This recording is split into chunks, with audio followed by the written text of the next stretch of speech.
Welcome to Ethish Bulletin. I am Dr. Samaram, Ethish Center, Vijayawada. I am Pramila, Ethish Center, Vijayawada.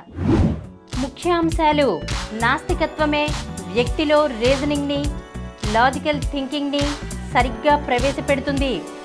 ప్రముఖ నాస్తికులు గోరా. కర్మ, నుదిటి రాత, పూర్వజన్మ సుకృతం అనే మూఢనమ్మకాలు దేశ ప్రగతికి అవరోధం. భారతరత్న మోక్షగుండం విశ్వేశ్వరయ్య.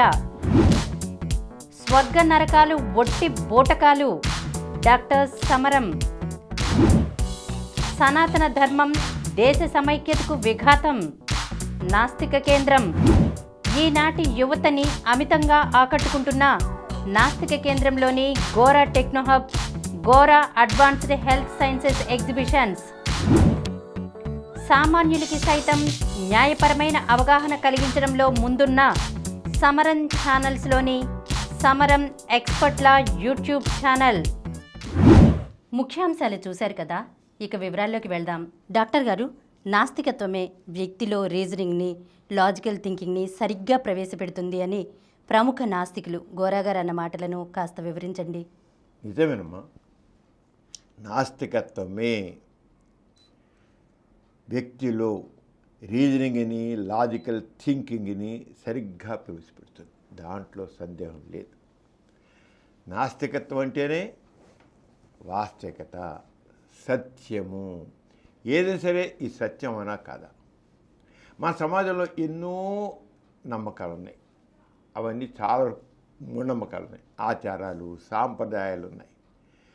అవి ఎంతవరకు కరెక్టు, అసలు దాంట్లో ఏమైనా అర్థం ఉందా అనేది, అది సరైనదవనా కాదా అనేది రీజనింగ్, లాజికల్ థింకింగ్ ద్వారా తెలుసుకుంటాం. నాస్తికత్వం అంటే వాస్తవికత, సంఘదృష్టి, వ్యక్తిత్వం. అంచేత నాస్తికున్న వాడు సత్యవాదిగా ఉంటాడు, వాస్తవవాదిగా ఉంటాడు. వాస్తవవాది అంటే నిజానికి కట్టుబడి ఉంటాడు. అంతేగాని ఏదో కట్టుకథలకి, ఏ మామూలు కబుర్లకి కాదు. వాస్తవానికి కట్టుబడి ఉంటాడు. వాస్తవికత, నాస్తికున్న వాస్తవికతకి కట్టుబడి ఉంటాడు. రెండోది సంఘదృష్టి. ఈ సమాజంలో వ్యక్తులందరికీ సమాన అవకాశాలు కావాలి, అందరూ సమానమైన గౌరవం పొందాలి అని సమాజం అంతా ఒకటేలాగున్న సామాజిక న్యాయం, సాంఘిక దృక్పథం. అది ఎందుకు లేదు, లేకపోవడం కారణం ఏంటి? ఇప్పుడు ఎందుకు సమాజంలో ఈ రకమైన రకరకాల హెచ్చుతగ్గులు ఎందుకు ఉన్నాయి? ఆ హెచ్చుతగ్గులు నిర్మూలించలేమా? ఇవన్నీ దేవుడి సృష్టినా? అసలు దేవుడు ఉన్నాడా? సమాజంలో ఎందుకున్నాయి ఇన్ని రకాలైన తేడాలు, హెచ్చుతగ్గులు ఎందుకున్నాయి? అందరికీ సమాన అవకాశాలు ఎందుకు లేవు?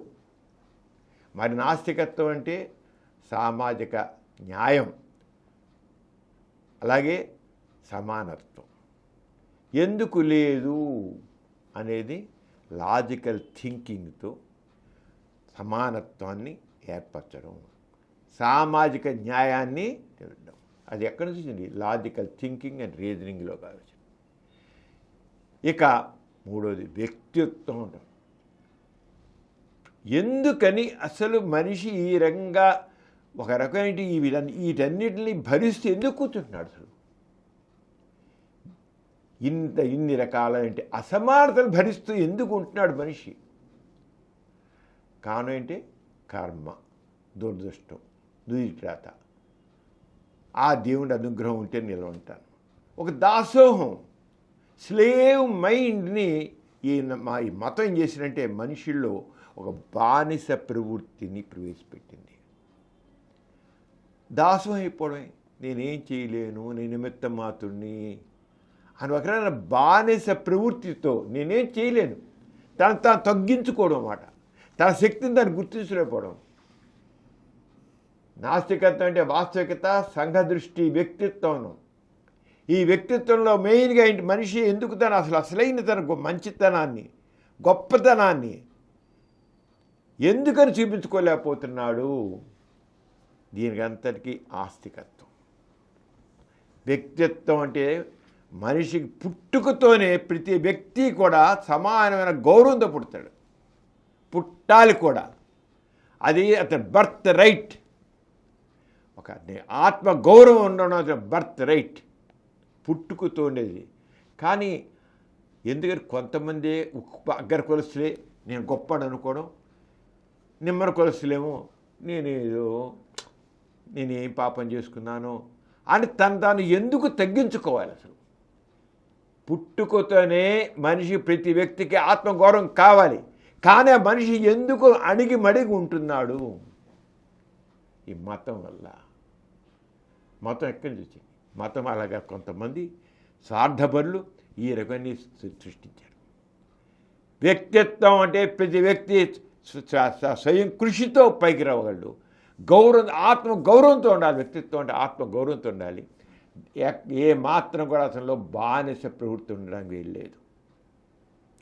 బానిస ప్రవృత్తి పనికిరాదు. తనలో క్రియేటివిటీ, అందరూ మనుషులు అగ్ర కులస్తుల్లో ఏ రకమైన చక్కని క్రియేటివిటీ ఉంటుందో, సృజనాత్మక ఉంటుందో, కింద వాళ్ళు కూడా శూద్రులు అన్న వాళ్ళు కూడా అవే క్రియేటివిటీ ఉంటుంది. కానీ ఆ క్రియేటివిటీని, ఆ సృజనాత్మకతని ఆ వ్యక్తి తను చూపించుకోలేకపోతున్నాడు. ఎందుకని? మతం ద్వారా ఆ దైవభావం వల్ల మనిషి నేను చాలా అల్పుడిని అనుకుంటాడు. తాను తగ్గించుకోవడం, ఇన్ఫీరియారిటీ కాంప్లెక్స్. నేను చాలా తక్కువ, నేనేం చేయలేను, నా గౌరవం ఉండదు, నేను గౌరవం పొందే వ్యక్తిని కాదు అని అనుకుంటాడు. కానీ నాస్తికత్వం అలా కాదు. ప్రతి వ్యక్తి కూడా అందరితో సమానంగా ఆత్మగౌరవంతో ఉండగలడు. ప్రతి వాళ్ళలోనూ సృజనాత్మకం ఉంటుంది. ఏ దేవుడు అనేవాడు లేడు, వాడి శక్తి సామర్థ్యం అంచేదేం లేదు. ఎలా తెలుసుకుంటాడు? తను రీజనింగ్తో, లాజికల్ థింకింగ్తో చేస్తాడు.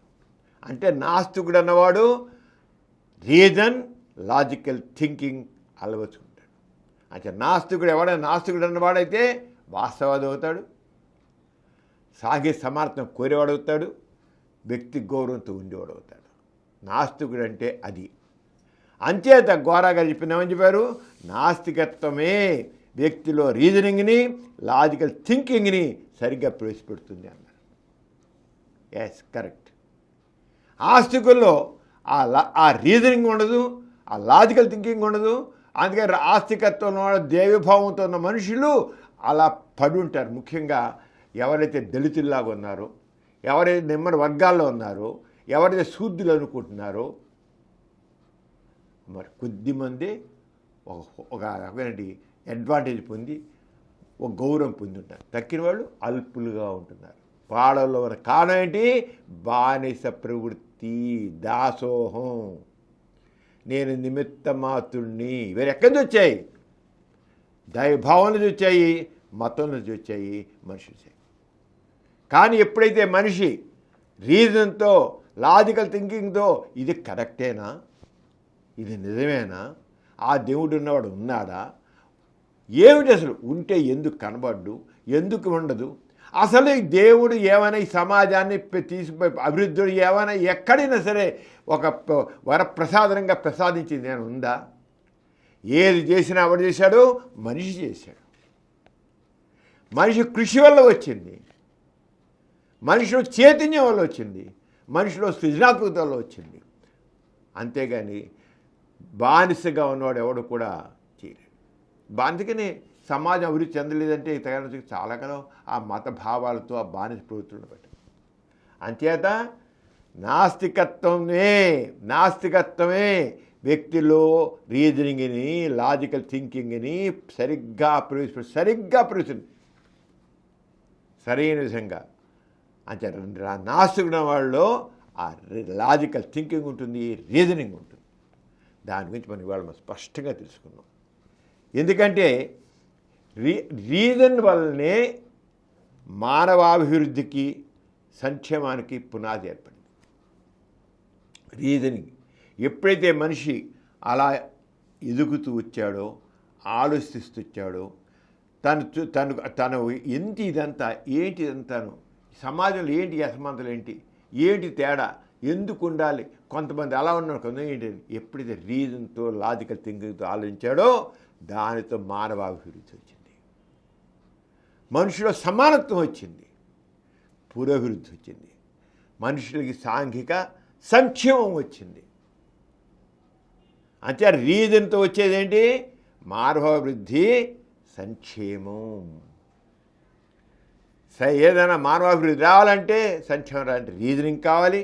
అలా రీజన్తో మానవ మేధస్సు చాలా ప్రతిభావంతంగా లాజికల్ థింకింగ్ చేయగలుగుతుంది. ఎప్పుడైతే రీజనింగ్ వస్తుందో ఎందుకు, ఏమిటి, ఎలా, ఎందుకు అనే ప్రశ్న, ఆ ప్రశ్నే అతనిలో అతని మేధస్సుని, అతని ఆలోచనని ప్రభావితం చేస్తుంది.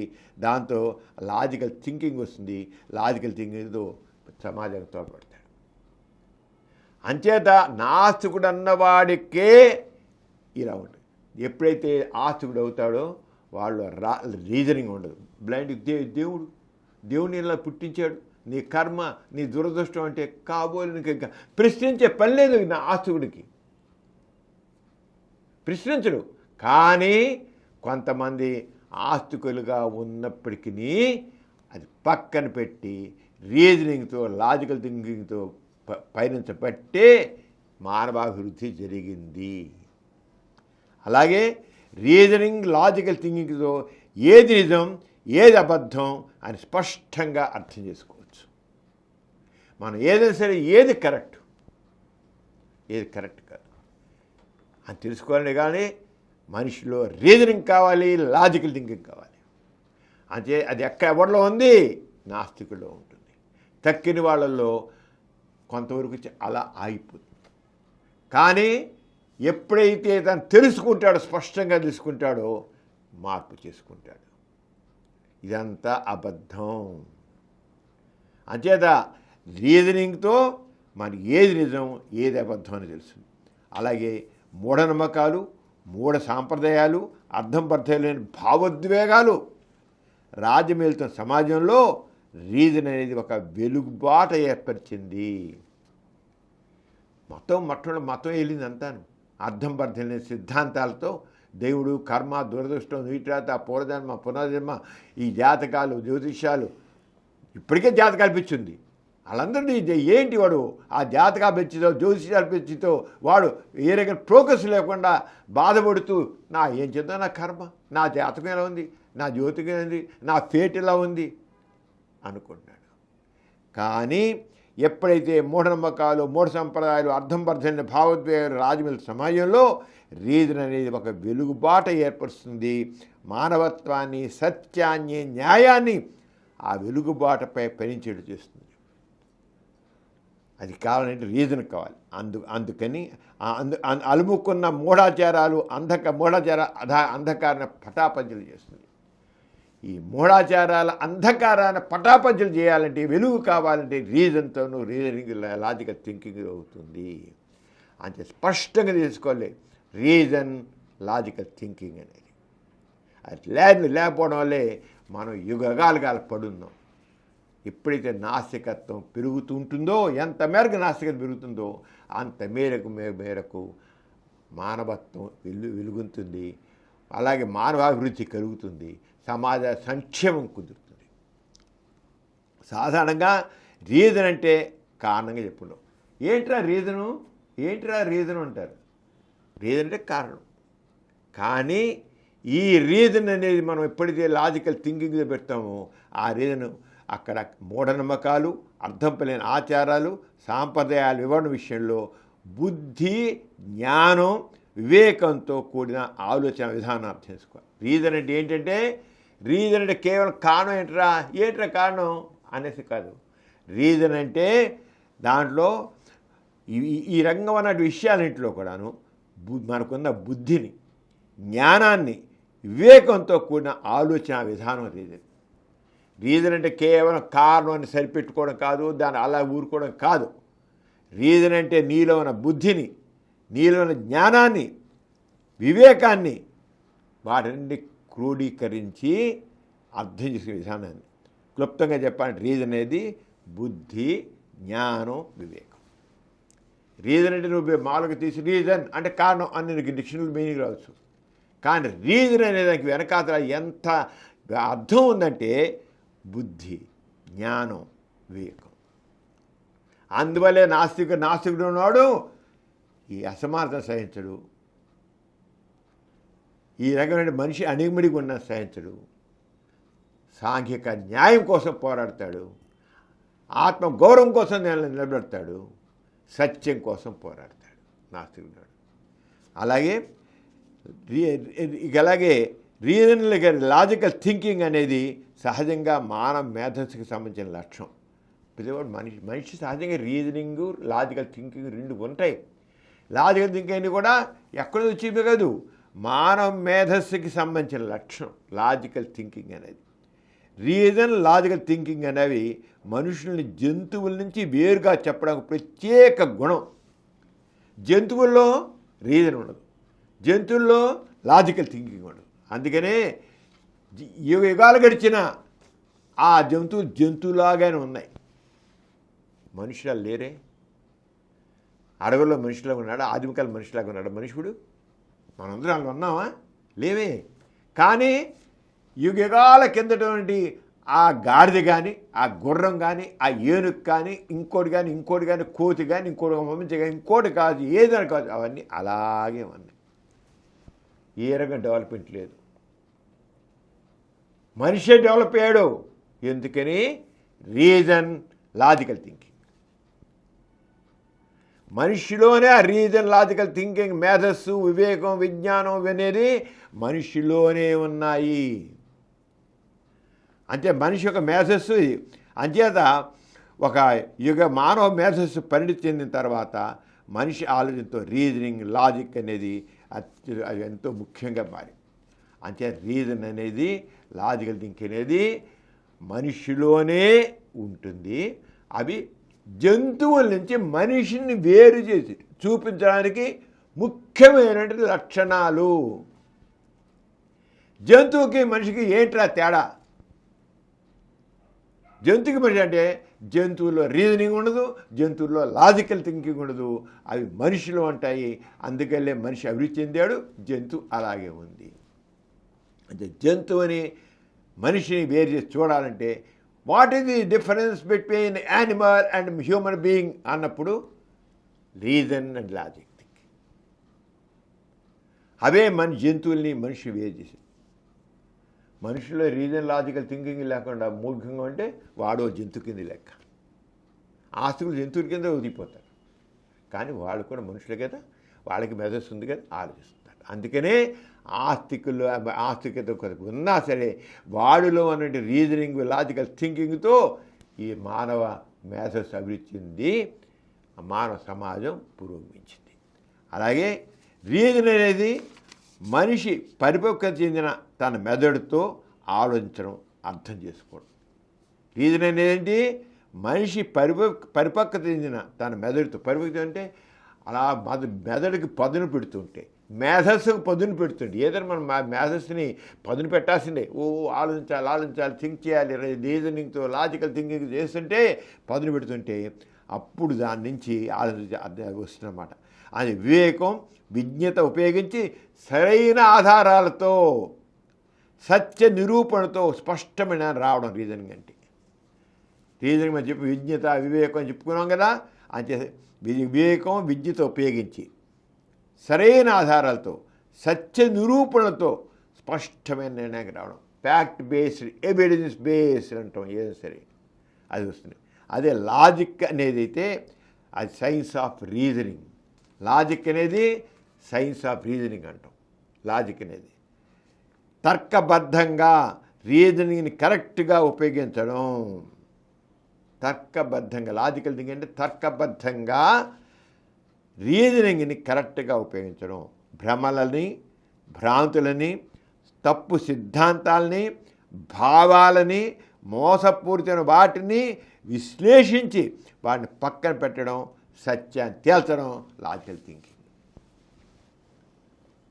లాజికల్ థింకింగ్ అంటే నేను అన్నాక లాజికల్ థింకింగ్ అంటే ఏం సరే తర్కబద్ధంగా రీజనింగ్ని కరెక్ట్గా ఉపయోగించడం, అలాగే భ్రమల్ని, రకరకాల భ్రమలు గురితాయి. దేవుడికి మాట్లాడాడు, దేవుడు మాట్లాడాడు ఇలా అంటాడు. అదే చెబుతుంది. అంటే భ్రమల్ని, భ్రాంతుల్ని, తప్పు సిద్ధాంతాలని, భావాలని, మోసపూరితమైన వాటిని విశ్లేషించి వాటిని ప్రక్కన పెట్టడం, సత్యాన్ని తేల్చడం లాజికల్ థింకింగ్. అంతేగా ఏదో గుడ్డిగా చేయడం కాదు. సత్యాన్ని తేల్చడం లాజికల్ థింకింగ్. సత్యం తేలుతుంది లాజికల్ థింకింగ్ ద్వారా. ఉదాహరణకి మూఢ విశ్వాసాల వలయంలో చిక్కుకున్న వ్యక్తి రీజన్ లాజిక్తో ఆలోచించకుండా కొన్ని వ్యాధుల విషయంలో అవి దేవుని శాపం వల్ల, దేవత ఆగ్రహం వల్ల వచ్చాయని నమ్ముతాడు. అదే నిజం అనుకుంటాడు, అలాగే ఉండిపోతాడు కూడా. ఎందుకంటే అతను తనలో రీజనింగ్కి లాజిక్కి చోటు కల్పించాడు. పూర్వకాలం మసూచోదయం వస్తే అమ్మవారికి శాపం, అమ్మవారి కోపం వచ్చింది, అమ్మవారి శాపం లేదా దేవుని శాపం అలాగే అనుకుని అలా ఊరుకున్నారు. వాళ్ళు రీజన్, లాజికల్ థింకింగ్ లేకపోవడంతో అలా ఊరుకోబట్టి వాళ్ళు అలాగే లక్షలాది మంది చనిపోయారు. కానీ ఎవడైతే తన రీజన్ ఏంటి, అసలు దైవశాపం అనేది ఎక్కడుంది, ఎలా రుజువు చేస్తావు దైవశాపం, అమ్మవారి శాపం ఎలా రుజువు చేస్తావు, అమ్మవారి కోపం ఎలా రుజువు చేస్తావు, ఎలా రుజువు చేస్తావు? కొట్టి పరిస్థితి నో, ఇది కాదు, ఇది ఏదో ఉంది అని దాని గురించి ప్రయత్నం చేసి ఆ మసూచిగా స్మాల్ పాక్స్ రావడానికి సంబంధించిన వైరస్ కనిపెట్టి దానికి టీకా కనిపెట్టి లక్షలాది మంది చనిపోయే చోట మనుషులు బతికించాడు. కారణం ఏంటి, ఎలా వచ్చింది? Reason logical thinking. Reason logical thinking. ఆ రీజన్ లాజికల్ థింకింగ్ లేకపోతే మనం కూడా అలాగే పడుండేవాడు. మనిషి, అందుకే జంతువుకి మనిషికి తేడా ఎక్కడి వచ్చిందంటే, ఎక్కడ నుంచి చెబుతున్నాడు రీజన్ లాజికల్. జంతువుకు జబ్బు వచ్చినకో ఎప్పుడు జబ్బు నాదే ఉంటే ఇప్పుడు జబ్బు వస్తుంది, అది చేయలేదు. జంతువుని రక్షించే కూడా మనిషే, ఆ జంతువు జబ్బులు రక్షించేది. వెటనరీ డాక్టర్స్ మనిషే కానీ జంతువులు వెటనరీ డాక్టర్ ఉంటాడు. వెటనరీ డాక్టర్ పశువుల డాక్టర్ మనిషే అవుతాడు. పశువుల గురించి జబ్బులు అయ్యేది మనిషే. అంచేత ఈ వీటి వల్ల వస్తుంది. అలాగే కానీ రీజన్ లాజిక్ చోటు కల్పించిన వ్యక్తి వ్యాధి కారణం గురించి, వ్యాధి నివారణ గురించి సహేతంగా ఆలోచిస్తాడు. దానివల్లే సైన్స్ డెవలప్ అయింది. వ్యాధి నివారణలో మందులు వచ్చాయి, వ్యాక్సిన్లు వచ్చాయి. మసూచి వంటి జబ్బుని అమ్మవారి ఆగ్రహం వల్ల వస్తుందని మూఢంగా నమ్మిన చోట రీజన్ లాజిక్తో వ్యాక్సిన్ కనిపెట్టి ఆ వ్యాధి సమూలంగా నిర్మూలించడం జరిగింది.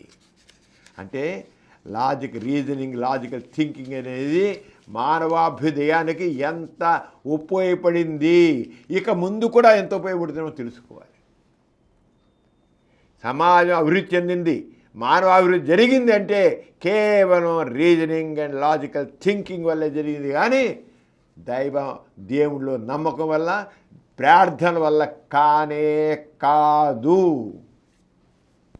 మతాలు ఎప్పటికి కూర్చుని ఆ దేవుని ప్రార్థించు, ఆ దేవుని అనుగ్రహం ప్రార్థించు, ఆ దేవుడు అనుగ్రహిస్తాడులే, అనుగ్రహిస్తాడు అవుతుందా? ప్రార్థిస్తే అవుతుందా? ఆ మసూచిగా వస్తే ప్రార్థిస్తే కూర్చుంటే అయ్యేదా? మనకి మసూచిగా జబ్బుతో ఈ రోజుకే అనేక జబ్బులు ఉన్నాయి. దేవుని ప్రార్థించు, దేవుని అనుగ్రహం కోసం ప్రార్థించు, చెయ్యి వాడు పూజలు చేయి, పునస్కారాలు చేయి, యజ్ఞాలు చేయి, యాగాలు చేయండి, అవుతుందా? అవ్వదు. దేనివల్ల మనిషి తన రీజన్ ఉపయోగించి, లాజికల్ థింకింగ్ ఉపయోగించి ఎందుకు, ఏమిటి, ఎలా అని ఆలోచించి విజ్ఞతో, వివేకంతో, బుద్ధితో, జ్ఞానంతో తను కృషి చేశాడు కనుక వచ్చింది. ఇది అర్థం చేసుకోవాలి. తేలిగేదో రీజన్ అంటే కారణం అనేది ఎలా కాదు. ఎక్కడైతే రీజన్ లాజిక్ ఉన్నాయో అక్కడ మానవాభ్యుదయం ఉంది, మానవ సంక్షేమం ఉంది. అంతే మనం తెలుసుకోవాల్సిందంటే మానవాభ్యుదయం కావాలంటే, మానవ సంక్షేమం కావాలంటే అక్కడ తప్పనిసరిగా రీజన్, లాజికల్ థింకింగ్ ప్లే చేస్తాయి. అవి లేనిది అవ్వదు. ప్రార్థన వల్ల, పూజల వల్ల, యజ్ఞాల వల్ల, యాగాల వల్ల అవ్వదు. అవన్నీ ఎక్కడున్నాయి? మతంలో ఉన్నాయి. మతంలో ఏమవుతుందా? ఏమవుతుంది? ప్రజల్లో రీజన్, లాజిక్ పెంచడం ఎలా మరి తెలుసుకున్నాం, ఎలా ప్రవేశిస్తాం? ఇలా కావాలి కదా. మనిషి ఆలోచిస్తే తర్వాత చేసుకోవచ్చు, కానీ పెంచాలి కూడా. ఇంకా సమాజంలో దైవం ఒక పక్క మతం ఏం చేస్తుంది, మూర్ఖంగా మూఢంగా జ్ఞానం లేకుండా, బుద్ధి జ్ఞానం లేకుండా మనిషిని పనికిరాకుండా చేస్తుంటే మతం. రెండో పక్క సమాజ అభివృద్ధికి మనం రీజన్ లాజికల్ థింకింగ్ని ప్రవేశపెట్టాలి. ఎలాంటి దానికి మూలం ఏంటి? విద్య, ఎడ్యుకేషన్.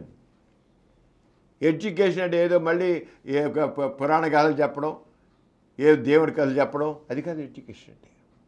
ఎడ్యుకేషన్ ద్వారా రీజన్ లాజిక్ చూపించున్నది. విద్య అనేది కేవలం ఏదో కొన్ని విషయాల్ని బట్టి పడడం కాదు. కొన్ని విషయాలు బట్టి పెట్టేస్తాం, చెప్పాడు, అది కాదే.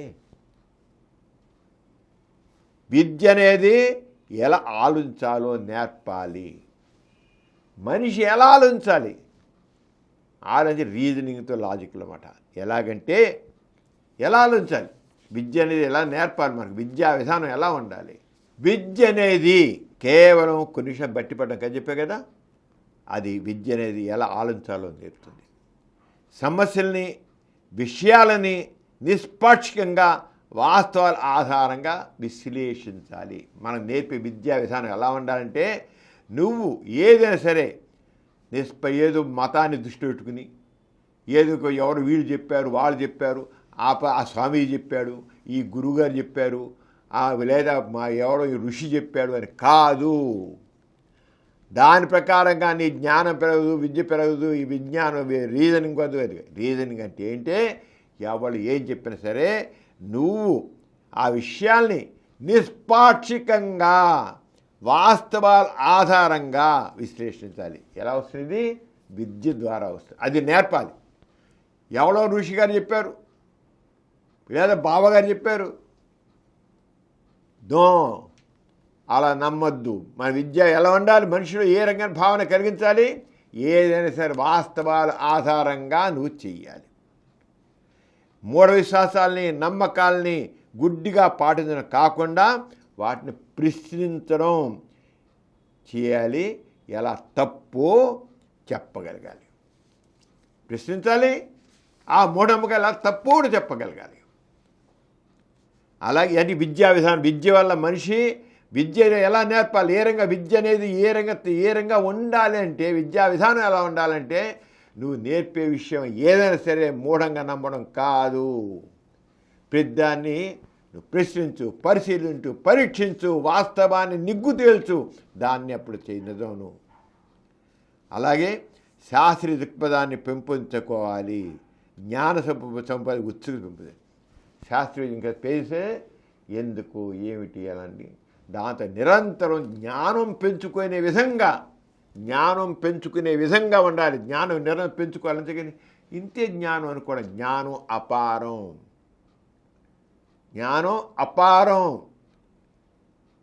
అంటే నాలెడ్జ్ ఈజ్ పవర్ అంటాం. అందుకని ఆ పవర్ నాలెడ్జ్ చేసినది అవుతుంది. రీజన్ లాజిక్తో ఉన్న ఏర్పరచుకున్న జ్ఞానంతో పరిస్థితులు సరిగ్గా అర్థం చేసుకోవాలి. సత్యాసత్యాలు తెలుసుకోవాలి. సత్యం ఏంటి, అసత్యం ఏంటి తెలుసుకోవాలి.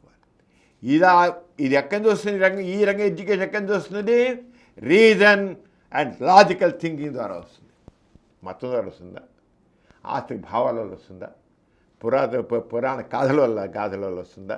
బాబా గారి మాటల వల్ల వస్తుందా? మునిగారు సాధువులు ముళ్ళు చెప్పిన దాని వల్ల వస్తుందా? రాదు. వాళ్ళంతా కల్పిత కథలు చెప్పి, కట్టు కథలు చెప్పి మనుషుల్ని బుర్రలన్నింటినీ కూడా పనికిరాకుండా చేస్తాయి. అంచేత సమాజం ముందుకు వెళ్ళాలంటే, కొత్తది కనిపెట్టాలంటే, సత్యాన్వేషణ జరగాలంటే రీజన్ లాజికల్ థింకింగ్ ప్లేస్ ఉంటేనే ఇది నిజం ఎడ్యుకేషన్ అలా ఉండాలి. కానీ ఎడ్యుకేషన్ ఇస్తున్నారు ఈరోజు. ఎడ్యుకేషన్ ఇస్తే దాంట్లో పనికిరాని పుక్కిడి పురాణ గాథలు ఉంటాయి, కట్టు కథలు ఉంటాయి. ఆ దేవుడు వరం ఇచ్చాడు కనుక ఇలా అయింది, అది ఇదే అయిందని కట్టు కథలు, పనికిరాని పుక్కిడి పురాణ గాథలన్నీ ఎడ్యుకేషన్ ఉంటున్నాయి. నో, అంతే రీజన్ లాజిక్ అని సరైన ఎడ్యుకేషన్, సైంటిఫిక్ నాలెడ్జ్ అనేది, సైంటిఫిక్ టెంపర్ అనేది కావాలి. అంచేత విద్యార్థి ప్రశ్నించడానికి భయపడకూడదు. విద్యార్థి కూడా ఎడ్యుకేషన్ ఉన్న దాంట్లో విద్యార్థి ప్రశ్నించడానికి భయపడదు. చెప్పేవాడిని ఏమండి, నా ఉద్దేశంలో ఇది తప్పు అని చెప్పగలగాలి, లేదా ఇది ఎందుకు కాకూడదని అడగాలి ఉండాలి. విద్యార్థిని అలా తయారు చేస్తేనే సొసైటీ ముందుకు. విద్యార్థి ప్రశ్నించడానికి భయపడకు. ఎవరైతే రీజనింగ్ లాజికల్ థింకింగ్ అలవర్చుకుంటారో వారికి జ్ఞానం వృద్ధి అవుతుంది. అలా దాంతో అర్థం లేని వాటిని ప్రశ్నించగలుగుతారు. అంటే లాజికల్ థింకింగ్ని వాడు చేయగలగాలన్నమాట.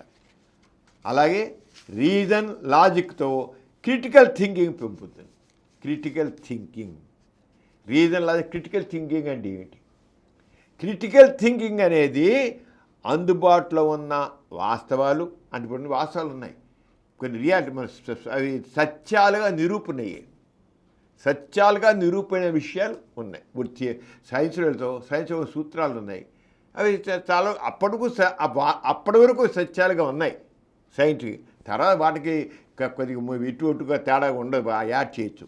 అంటే క్రిటికల్ థింకింగ్ అనేది అందుబాటులో ఉన్న వాస్తవాలు, సాక్ష్యాలు, పరిశీలనలు, వాదనలు విశ్లేషించి సరైన సమాచారం ఎంపిక చేసుకోవడం క్రిటికల్ థింకింగ్ అంటే అది. క్రిటికల్ థింకింగ్ అంటే నీకు అందుబాటులో ఉన్న ఫ్యాక్ట్స్, ఎవిడెన్స్, అలాగే నీకు అబ్జర్వేషన్స్, రకరకాల దాని గురించి చెప్పిన విషయాలు, వాటన్నిటిని ఎన్లైజ్ చేసి దాని నుంచి నువ్వు ఒక సైంటిఫిక్ కన్క్లూజన్ రావడం అది క్రిటికల్ థింకింగ్. అందుకనే ఈ నేషనల్ ఎడ్యుకేషన్ పాలసీలో మన ఎడ్యుకేషన్ ద్వారానే ఎడ్యుకేషన్ సరిగ్గా ఉంటే విద్యార్థులు రీజనింగ్ అండ్ లాజికల్ థింకింగ్ వస్తున్నాను. అంచేత వాళ్ళు మన నేషనల్ ఎడ్యుకేషన్ పాలసీలో మాత్రం క్రిటికల్ థింకింగ్ని ఎంఫసైజ్ చేశారు. మన ఎడ్యుకేషన్లో క్రిటికల్ థింకింగ్ కావాలి. మన 51AHలో కూడా, మన కాన్స్టిట్యూషన్లో 51AH ఆర్టికల్లో కూడా the fundamental duty of each individual, అక్కడ క్రిటికల్ థింకింగ్ పెట్టారు. అంటే కొందరు ఆస్తికవాదులు జ్ఞానం అనేది దేవుని వరం అని, దైవ ప్రసాదం అంటారు. కొందరు ఆస్తికవాదులు అంటారు అటువంటిది ఏమీ లేదు. జ్ఞానం అనేది మనిషి కృషి ద్వారా మేధస్సుని పెంపొందించుకునేదే. ఆస్తికులు చెప్పేదంతా ఒట్టి బూటకం. ఏది జ్ఞానం అనేది దేవుని వరం అంట, దేవుడిచ్చాట జ్ఞానం. మనిషిలో అంటే దేవుడు, ఇదంతా దైవ ప్రసాదం, దేవుడే చేశాడు, దేవుడే ఇదంతా ఇవన్నీ వచ్చాయి అబ్బబ్బా అంటే. విమానం దేవుడు ఇచ్చాడా? రైలు దేవుడు ఇచ్చాడా? ఏది దేవుడిచ్చాడు? ఒక్కటంటి ఒకటి దేవుడిచ్చింది చెప్పాను. ఏ మందులు దేవుడిచ్చాడా? ఎక్కడున్నాడు దేవుడు? అంతా దేవుని ప్రసాదం. ఆ దేవుడు అంట. మాట వస్తే ఆ దేవుడు ఇలా తయారు చేసి ఆ దేవుడు చేసేది అంత అంటారు. దేవుడే చేయలేదు. కానీ ఆస్తిక భావజాలం మనుషులు పాతుకుపోయి ఆ పనికిరాని మాటలు మాట్లాడుతుంటారు. అందుకని ప్రతి విద్యార్థి రీజన్ లాజికల్ థింకింగ్ అలవర్చుకోవాలి. ప్రశ్నించడం, పరిశీలించడం, పరీక్షించడం కావాలి. అంధవిశ్వాసాలని విడనాడాలి. అంధవిశ్వాసం విడనాడాలంటే ఎప్పుడు అవుతుంది? రీజన్ అండ్ లాజికల్ థింకింగ్ ద్వారా అవుతుంది. ప్రతి వ్యక్తి తన జీవితంలో రీజనింగ్కి చోటు కల్పించాలి. ఏ విషయాన్ని గుడ్డిగా నమ్మకూడదు. అన్ని వైపుల నుంచి సమానంగా పరిశీలించి సత్య నిర్ధారణ చేసుకోవాలి. వ్యక్తిలో రీజనింగ్ లేకపోతే ఏమవుతుంది చూద్దాం. ఇప్పుడు మనం చూస్తాం రీజనింగ్ లేకపోతే వ్యక్తి మూఢనమ్మకాల వలలో చిక్కుకుంటాడు. ఎందుకండి ఆయన రీజన్ లేదే మనిషి మనలేడా అంటాడు. ఏముంది? మూఢనమ్మకాలలో చిక్కుంటాడు, మోసగాల వల్ల ఇబ్బందులు పాలవుతాడు. రీజనింగ్ లేకపోతే మూఢనమ్మకాలలో చిక్కుంటాడు, మోసగాల వల్ల ఇబ్బందులు పాలవుతాడు. మూఢనమ్మకాల వల్ల ప్రశ్నించడం లేకపోవడంతో అర్థం లేని వాడికి బానిసవుతాడు, ధనాన్ని ఆరోగ్యాన్ని కోల్పోతాడు, రకరకాల భయాలకి లోనవుతాడు. అంచేత రీజనింగ్ అండ్ లాజికల్ థింకింగ్ లేకపోతే నిత్య జీవిత వ్యవహారాల్లో ప్రవర్తించిన తీరు ఎలా ఉండాలి? రీజన్ లాజికల్ అండ్ థింకింగ్ అంటాం కదా. నిత్య జీవితంలో నువ్వు ఆ రీజనింగ్ని లాజిక్ని ఎలాగ నువ్వు పాటిస్తావు కొంత తెలుసుకుందాం మనం. మనం ఇంతకు థియరీలాగా చెప్పుకొచ్చాం. నిత్య జీవితంలో డే టు డే లైఫ్లో ఆ రీజనింగ్ని లాజిక్ని అందిస్తుంటాం. ఏ వ్యక్తి అయినా ఏ ఆచారాన్ని కానీ కర్మకాండాలను కానీ చేయాలంటే ఇది ఎందుకు, ఇది ఏమిటో ప్రశ్నించాలి. ఒరేయ్ తిరుపతిరా, గుడి చేసిరా, నీకు మంత మంచి దండం పెట్టిరా, ఆడుకో మొక్కు పెట్టిరా, పరిశుభ్యాసం చెప్పుకోరా అని అంటారు. వెళ్ళి బయటికి వెళ్ళిపోయి గుడి చేయించుకొచ్చేస్తారు తిరుపతికి పోయి. అరే పరీక్ష చదవకుండా చదివితేనే పరీక్ష అవుతాను కదా, నేను కష్టపడితే నాకు వస్తుంది కదా అని ఆలోచనలు. దేవుణ్ణి ప్రార్థించు, దేవుని ప్రార్థిస్తే దేవుని నీకు పరీక్ష పాస్ చేస్తాను. అవుతాడా? చదవకుండా పాస్ అని చూస్తాను. నీ ఆ వ్యాపారంలో లాభం రావాలని వ్యాపారం మళ్ళిట్టాను, లాభం రావాలంటే వాడు సరిగ్గా కృషి చేసి కష్టపడితే వ్యాపారంలో వస్తాడు. దేవుడికి పెట్టి నేను వ్యాపారం పెట్టాను, నేను లక్షలు పెట్టి నా వ్యాపారం పైకి చెయ్యి అని నమస్కారం పెట్టి స్టెప్ తెచ్చి అయితే అవుతాడా? అవును. అందుకని ఏ వ్యక్తి అయినా ఏ ఆచారాన్ని కానీ కర్మకాండ కానీ చేయాలంటే ఎందుకు ఏమిటని ప్రశ్నించడం నేర్చుకోవాలి. నిత్య జీవితంలో కావాలి, ఈ రీజన్ కావాలి, లాజికల్ థింకింగ్ కావాలి. లేకపోతే వాడు జంతువులతో సమానం. ఎందుకని జంతువుకి మనిషికి తేడా రీజన్ అండ్ లాజికల్ థింకింగ్. మనం జంతువుల్లా ఉంటామా, మనుషుల్లా ఉంటామా? అది కాదు. ఎన్నో రకాల కబుర్లు పుకార్లు ఉంటాయి, వాటిని నమ్మేయకుండా నిజాన్ని తెలుసుకోవాలి. ఎన్నో ఉంటాయి సమాజంలో, ఎన్నో రకాలు ఉంటాయి. ఏ వ్యక్తినైనా నమ్మే ముందు రీజనింగ్గా ఆలోచించాలి. భావోద్వేగం ఆవేశం పనికిరావు. ఇంకోటి ఎమోషనల్ భావోద్వేగం ఆవేశం పనికిరావు. ఏదైనా సరే నమ్మే ముందు రీజనింగ్గా ఉండాలి. సామాజిక కార్యక్రమాలు తీసుకుంటే కూడా మనం ఇంతవరకు నిత్య జీవితంలో ఏమైనా డేట్ చూస్తాం కదా. ఇక సామాజిక కార్యక్రమాల్లో రీజన్ అండ్ లాజిక్, సామాజిక ప్రభుత్వ విధానాలు సైంటిఫిక్గా రీసెర్చ్, ప్రభుత్వ విధానాలు కానీ సైంటిఫిక్ రీసెర్చ్, హ్యూమన్ వెల్ఫేర్ బేస్గా ఉండాలి. ప్రభుత్వ విధానం ఏం తీసుకున్నా సరే ఏదో కాదు. ప్రభుత్వం ఏదో నిర్ణయం తీసుకోవాలంటే ఏదో భారతంలో చెప్పారు కనుక, లేదా మనుస్మృతిలో చెప్పారు కనుక, లేదా ఇంకెక్కడో కూడా చెప్పారు కనుక, బాబా గారు చెప్పారు కనుక, నో, ఆ రకంగా నిర్ణయాలు తీసుకోవడానికి వీల్లేదు. ప్రభుత్వం సైంటిఫిక్ రీసెర్చ్ ద్వారా అంతేగాని బాబా గారు ఈ నీరు తాగమన్నారు, గంగాజలం తాగమన్నారు, గంగాజలం తాగితే ఈ జబ్బులంతా పోతాయంటే పోతున్నా. సైంటిఫిక్ రీసెర్చ్ ద్వారా జరగాలి ప్రభుత్వం. అంతేగాని మీరందరూ అయోధ్యపోయి అక్కడ దేవుడిని మురుక్కోండి, ఆ గంగాజలం తాగండి, తాగితే మీ రోగాలు అని పోతాయి, బాగుపడిపోతాయి, ఇకేం లేదు అంటే అవుతుందా? అని చెప్పి ప్రభుత్వం చాలా ముఖ్యం. మరి ప్రభుత్వం కదా మనిషి మొత్తం చేసే పాలన చేసేది.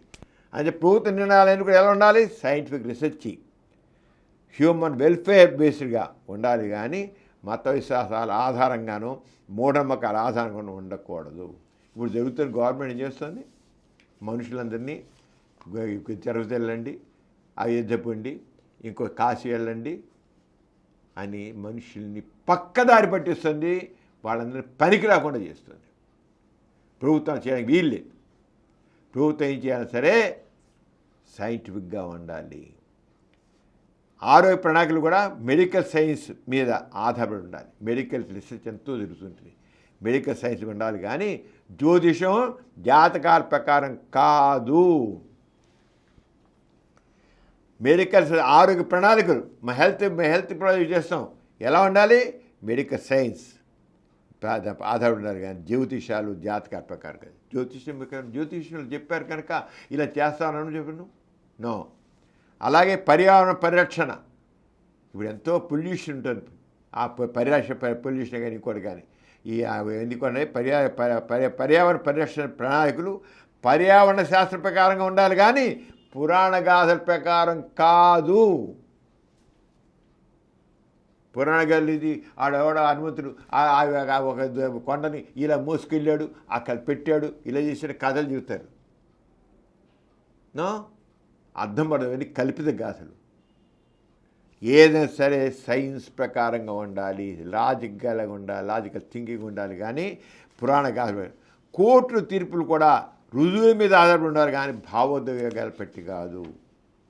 అంటే మానవ జీవన విధానం సామాజిక సంబంధాలు మానవీయ కోణంతో ఉండాలి, కానీ మత సిద్ధాంతాలు బట్టి కాదు. హ్యూమన్ వాల్యూస్ ప్రకారం ఉండాలి. మానవ సంబంధాలు కూడా హ్యూమన్ వాల్యూస్ ప్రకారంగా ఉండాలి. సమాజం తమ సమస్యల్ని మానవత్వంతో, మానవీయ విలువలతో ఉండాలి. సామాజిక సంబంధాలు మానవత్వంతో ఉండాలి, మానవీయ విలువలతో ఉండాలి. సరే, రీజనింగ్, లాజికల్ థింకింగ్, వాస్తవికత, సంఘదృష్టి, వ్యక్తిత్వం ఏవైతే గోరాగా చెప్పారో అవన్నీ దేని మీద ఉన్నాయి? రీజన్ అండ్ లాజికల్ థింకింగ్ మీద ఉన్నాయి. అప్లై గోరా గారు చెప్పిన వాస్తవికత, సంఘదృష్టి, వ్యక్తిత్వం అనేది నాస్తికత్వానికి పునాదులని ఏవైతే 3 ప్రాతిపదికగా చెప్పారో ఆ 3 రీజన్ మీద, లాజికల్ థింకింగ్ మీద ఉన్నాయి. అవే అభ్యుదయానికి బాటేస్తాయి. అలాగే సమాజంలో నైతిక విలువలు మానవత్వంతో ఉండాలి. అంతేగాని దేవుడు శిక్షిస్తాడనో, మోక్షం వస్తుందనో, స్వర్గం వస్తుందని కాదు. ఉన్నాయా? దేవుడు ఉన్నాడా? మోక్షం వస్తుందని, మోక్షం అంటే ఏంటో ఉందా? స్వర్గం ఉందంటూ ఉన్నాయా? నువ్వు చేసే స్వర్గం వస్తుంది, హాయిగా ఉంటావు, అది నిజాలా? కాదు. అలాగే సత్య అనేది రీజనింగ్ అండ్ లాజికల్ థింకింగ్ మీద ఆధారపడి ఉండాలి, కానీ మత గ్రంథాలకు పని కాదు. సత్యం అనేది రీజనింగ్ అండ్ లాజికల్ థింకింగ్ మీద ఉండాలి, కానీ మత గ్రంథాలు బట్టి కాదు. మత గ్రంథాలు కాదు, దాంట్లో అన్ని కల్పిత కథలు, పనికిరాని. మత గ్రంథాల్లో చెప్పిన విషయాలు చాలా వరకు రీజన్కి, లాజిక్కి విరుద్ధంగా ఉంటాయి. రీజన్కి, లాజిక్కి విరుద్ధంగా ఉండేవి అవి నష్టదాయకం, మనిషికి ఏ రకం ఉపయోగపడవు. మూఢనమ్మకాలు మనుషుల్ని విడదీస్తాయి, కానీ రీజనింగ్ మనిషిని కలుపుతుంది. ఎవడైతే మూఢనమ్మకాలకు ఫాలో అవుతాడో, మూఢనమ్మకాలను నమ్ముతాడో, మూఢనమ్మకాలతో జీవితాన్ని చేయాలనుకుంటాడో అది మానవ సంబంధాల్లో నష్టం చేస్తుంది, మనుషుల్ని విడదీస్తుంది. రీజన్ అనేది వ్యక్తిలోని భావోద్వేగాన్ని చంపదు. రీజన్ అంటే భావోద్వేగం అంటే మనిషి ఆ భావోద్వేగం మంచి ఒక ఆవేశం, ఉద్రేకం, సంతోషం, ఇవన్నీ ఒక ఎంపథెటిక్ బీలు ఉంటాయి. వాటినన్నింటిలో కూడా ఆ ఉత్తమ భావోద్వేగాలుగా, మంచి మానవ సంబంధాలకు విధంగా భావోద్వేగాలు మలచాలి వాటి. అంతేగాని నీకు పుణ్యం వస్తుంది, నీ స్వర్గం వస్తుంది, మోక్షం వస్తుంది, ఆరంగా కాదు. బీదవాళ్ళకి సహాయం చేయడం ఉంటుంది, కానీ స్వర్గం కోసం కాదు. బీదవాళ్ళని ఆదుకోవాలి తప్పకుండా. స్వర్గం కోసం కాదు, మోక్షం కోసం కాదు. That is your duty as a fellow human బీయింగ్కి తోడ్పడడం యువర్ డ్యూటీ. అంతేగాని రాగా ఉండకూడదు. అంచేత రీజనింగ్ అనేది అవగాహన కలిగిస్తుంది, ప్రేమని, న్యాయాన్ని, సహానుభూతి అంటే ఎంపతిని కలిగిస్తుంది. అంచేత ఇంత ఇదిగా మనకు చెప్పుకుంటే ప్రేమేళ ఏంటంటే రీజనింగ్ అనేది అజ్ఞానాంధకారాన్ని పారదోలుతుంది. వ్యక్తిలో ఉన్నటువంటి రీజనింగ్ అనేది అజ్ఞానాంధకారం. అది ఎన్నో తరతరాలుగా ఎన్నో రకాల మూఢనమ్మకాలతో మనం జీవిస్తూ ఉన్నాం. అవే నిజాలుగా అనుకుంటున్నాం మనం. మూఢనమ్మకాలని ఇలా చేయాలి, అలా చేయాలనుకున్న ఆచారాలు, సాంప్రదాయాలు, నమ్మకాలు ఎన్నో ఉండి మావన్నీ కూడా తప్పులు పోయి ఉండి వాడిని నమ్ముతున్నాం. దానివల్ల ఇలా అంటే ఎప్పుడైతే రీజన్ వస్తుందో, ఏవైతే మనం బ్లైండ్గా, గుడ్డిగా నమ్ముతున్నామో వాటన్నిటిని అది పాల్గొంటుంది. రీజన్ సైన్స్కి, ప్రజాస్వామ్యానికి, విద్యకి, నైతికతకి మూల స్తంభం. ప్రజాస్వామ్యం ఎలా ఉండాలన్నా, ఎడ్యుకేషన్ ఎలా ఉండాలన్నా, నైతిక మోరల్ వాల్యూస్ ఎలా ఉండాలన్నా, వీటన్నిటికి ఏంటి మూలం ఏంటి? రీజన్. అలాగే నాస్తికత్వం అనేది నెగిటివ్ కాదు. వాడు నాస్తికులండి అని తీసేస్తుంటాడు. మరి నాస్తికుడు అంటే వాడు ఏంటో అసలు దేవుడు లేడు అన్నాడు కనుక వాడికి బుద్ధి జ్ఞానం లేదనుకుంటారు. మాట్లాడితే రాస్తికుడు అంటే చాలా చులకనే మాట్లాడేంటి. ఆస్తికులు ఉన్నారు. ఎందుకని వాడు దేవుడు లేడంటే వాడు అజ్ఞాని కనుక దేవుడు లేడు అంటున్నాడని. మూర్ఖుడు కనుక దేవుడు లేడు అంటున్నారు. అసలు వాళ్ళు మూర్ఖులు కనుక, అజ్ఞాని కనుక లేనిది ఉందని నమ్ముకుంటున్నారు. కానీ వాళ్ళు నాస్తికుడు అంటే అసలు బుద్ధి జ్ఞానం అసలు మెదడు లేని మనిషి కింద లెక్కటి మాట్లాడే మహానుభావులు ఇప్పటికీ ఉన్నారు. కానీ నాస్తికత్వం అనేది నెగిటివ్ కాదు, వీళ్ళు మాట్లాడడం కాదు. నాస్తిక సిద్ధాంతం ప్రో రీజన్కి మద్దతునిచ్చేది, అనుకూలమైనది రీజన్. నాస్తికత్వం అనేది ప్రో నాలెడ్జ్ మన జ్ఞానాన్ని పెంచేది, ప్రో హ్యుమానిటీ మానవత్వాన్ని పెంచేది నాస్తికత్వం. అంతేగాని ఈ మూర్ఖులు మాట్లాడతారే నాస్తికులే చులకన మాట్లాడే మనుషులు ఇప్పటికీ ఉన్నారు మా దగ్గర. వాళ్ళు ఎందుకని ఆ ఆస్తికుల్లో రీజన్ లేదు కనుక, లాజికల్ థింకింగ్ లేదు కనుక అంత మూర్ఖంగా మాట్లాడి నాస్తికులు ఎవరైతే నిజంగా రీజన్ లాజికల్ థింకింగ్తో ఉంటున్నారో వాళ్ళని పనికిరాని కింద మాట్లాడుతున్నారు. అంచేత మన మనసుల్ని రీజన్ ప్రభావితం చేస్తే మానవత్వం పరిమళిస్తుంది, మనిషి దయాలు అవుతాడు, స్వేచ్ఛగా సమానంగా ఉంటాడు. అంచేది రీజన్ మనిషిని ఆత్మగౌరవంతో బతికేట్టు చేస్తుంది. లివ్ విత్ డిగ్నిటీ, ఇది న్యాచురల్ ఇన్స్టింక్ట్. ఇది ఎవరిచ్చేది కదా, డిగ్నిటీతో బతకడం అనేది అది న్యాచురల్ ఇన్స్టింక్ట్. పుట్టిన ప్రతి వ్యక్తి డిగ్నిటీతో గౌరవంతో ఆత్మగౌరవం బతికేది అది న్యాచురల్, ఎవడిచ్చేది కాదు, ఏ దేవుడిచ్చేది కాదు. దేవుడే నుండి చేస్తాయి కదా. అది ప్రతి వ్యక్తి విత్ హ్యూమన్ డిగ్నిటీతో వాడు ఉండాలి. అది ఎలా వచ్చిందంటే రీజన్ లాజికల్ థింకింగ్ ఎవరికి ఉంటుందో వాడికి ఇటువంటి జ్ఞానం కలుగుతుంది. అందుకనే నాస్తికత్వం అంటే pro reason, pro knowledge, pro humanity. అంచేత ప్రతి ఒక్కళ్ళు కూడా నాస్తికత్వం ద్వారానే సరైన సమాజం వస్తుంది, సరైన మనిషి వస్తాడు, సరైన జ్ఞానం వస్తుంది. డాక్టర్ గారు, మన ప్రతి బులెటిన్లో సామాజిక పురోభివృద్ధికి, మానవ కళ్యాణానికి తోడ్పడిన ఒక ప్రముఖ మహనీయుని గురించి చెప్పుకుంటున్నాం కదా, ఈసారి ఎవరి గురించి చెబుతున్నారు?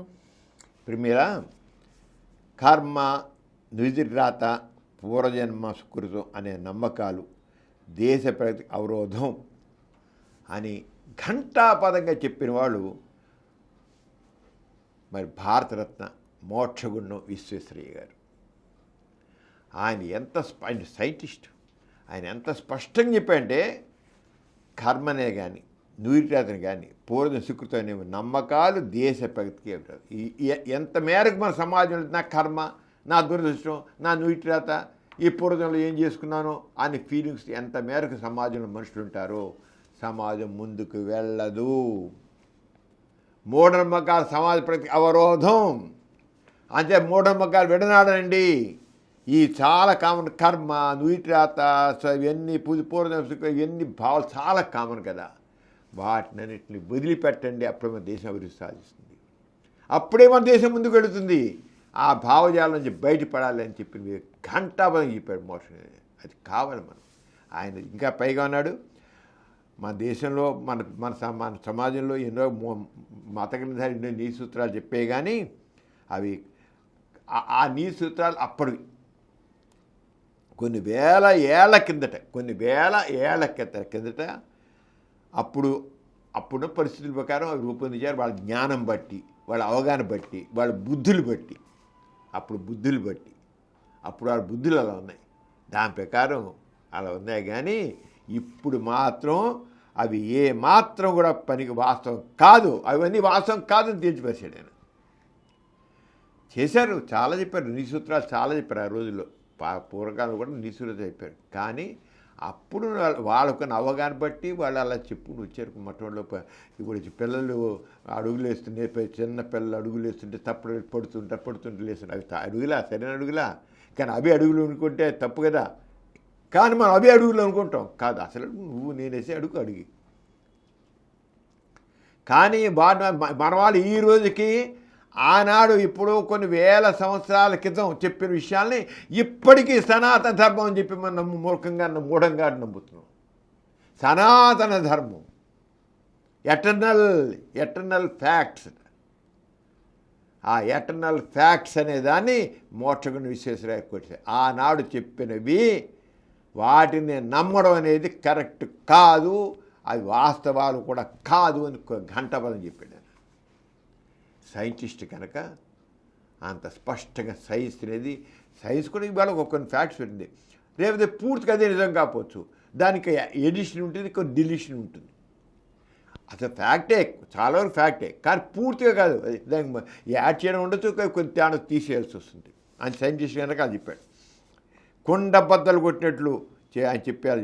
ఆయన విశ్వేశ్వరయ్య గారు 1912లో బెంగళూరులో సెంట్రల్ కాలేజీలో చాలా గంటకి ఇలాంటి మాట్లాడాడు. ఇలాంటి విషయాలు ఏదో పాత సనాతన ధర్మం అని ఇప్పుడు మనం మాట్లాడుతున్నాం కదా, ఈ మాటలు పక్కన పెట్టండి. ఆ రోజున అప్పుడు పనికొచ్చాం కానీ అప్పుడు జ్ఞానానికి, అప్పుడు మా ఆలోచనలకి ఇప్పుడు కాదు అని చెప్పాడు.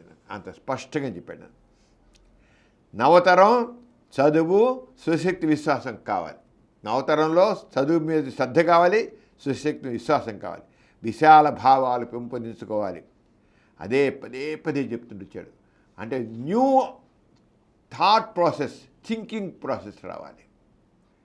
కొత్తగా నూతనగా ఉంచారు. కానీ పాత పద్ధతిలో ఏదో ఆ భారతంలో చెప్పారు, రామాయణంలో చెప్పారు, భాగవతంలో చెప్పారు, భగవద్గీతలు చెప్పారు అని ఆలోచించడం కాదు. నువ్వు కొత్తగా ఆలోచించు, నువ్వు నన్ను ఆలోచించు, కొత్త పందాలు ఆలోచించు, అంతే. నువ్వు మనిషివి, నీకు ఆలోచన ఉంది అని అంత స్పష్టంగా చేశారు. మూఢనమ్మకాలు, అజ్ఞానం వదిలిపెట్టి విజ్ఞానం వైపు పురోగమించడంతోనే మన దేశ భవిష్యత్తు ముడిపడి ఉందని ఆయన ఘంటాపరంగా చెప్పాడు. ఒక సైంటిస్ట్ కనుక ఆవేదనతో మీరు అలాంటి భావజాలం వదిలిపెట్టిండారా, వద్దు మరగాలని భావజాలం. అది అప్పటికి విషయం, పాతకాలం విషయం, అప్పుడు విషయం పరిస్థితి ప్రకారం మనిషి నిరంతరం అభివృద్ధి చెందుతాడు, సైన్స్ నిరంతరం అభివృద్ధి చెంది. ఈరోజు విషయం చూడు, ఆనాడు విషయం కాదు, ఈనాడు విషయం చూడు. ఇప్పుడు ఈనాడు దాని విధంగా నువ్వు నాలెడ్జ్ని పెంచుకో, కొత్త ఇంకా పెంచుకుంటూ వెళ్ళు నాలెడ్జిని.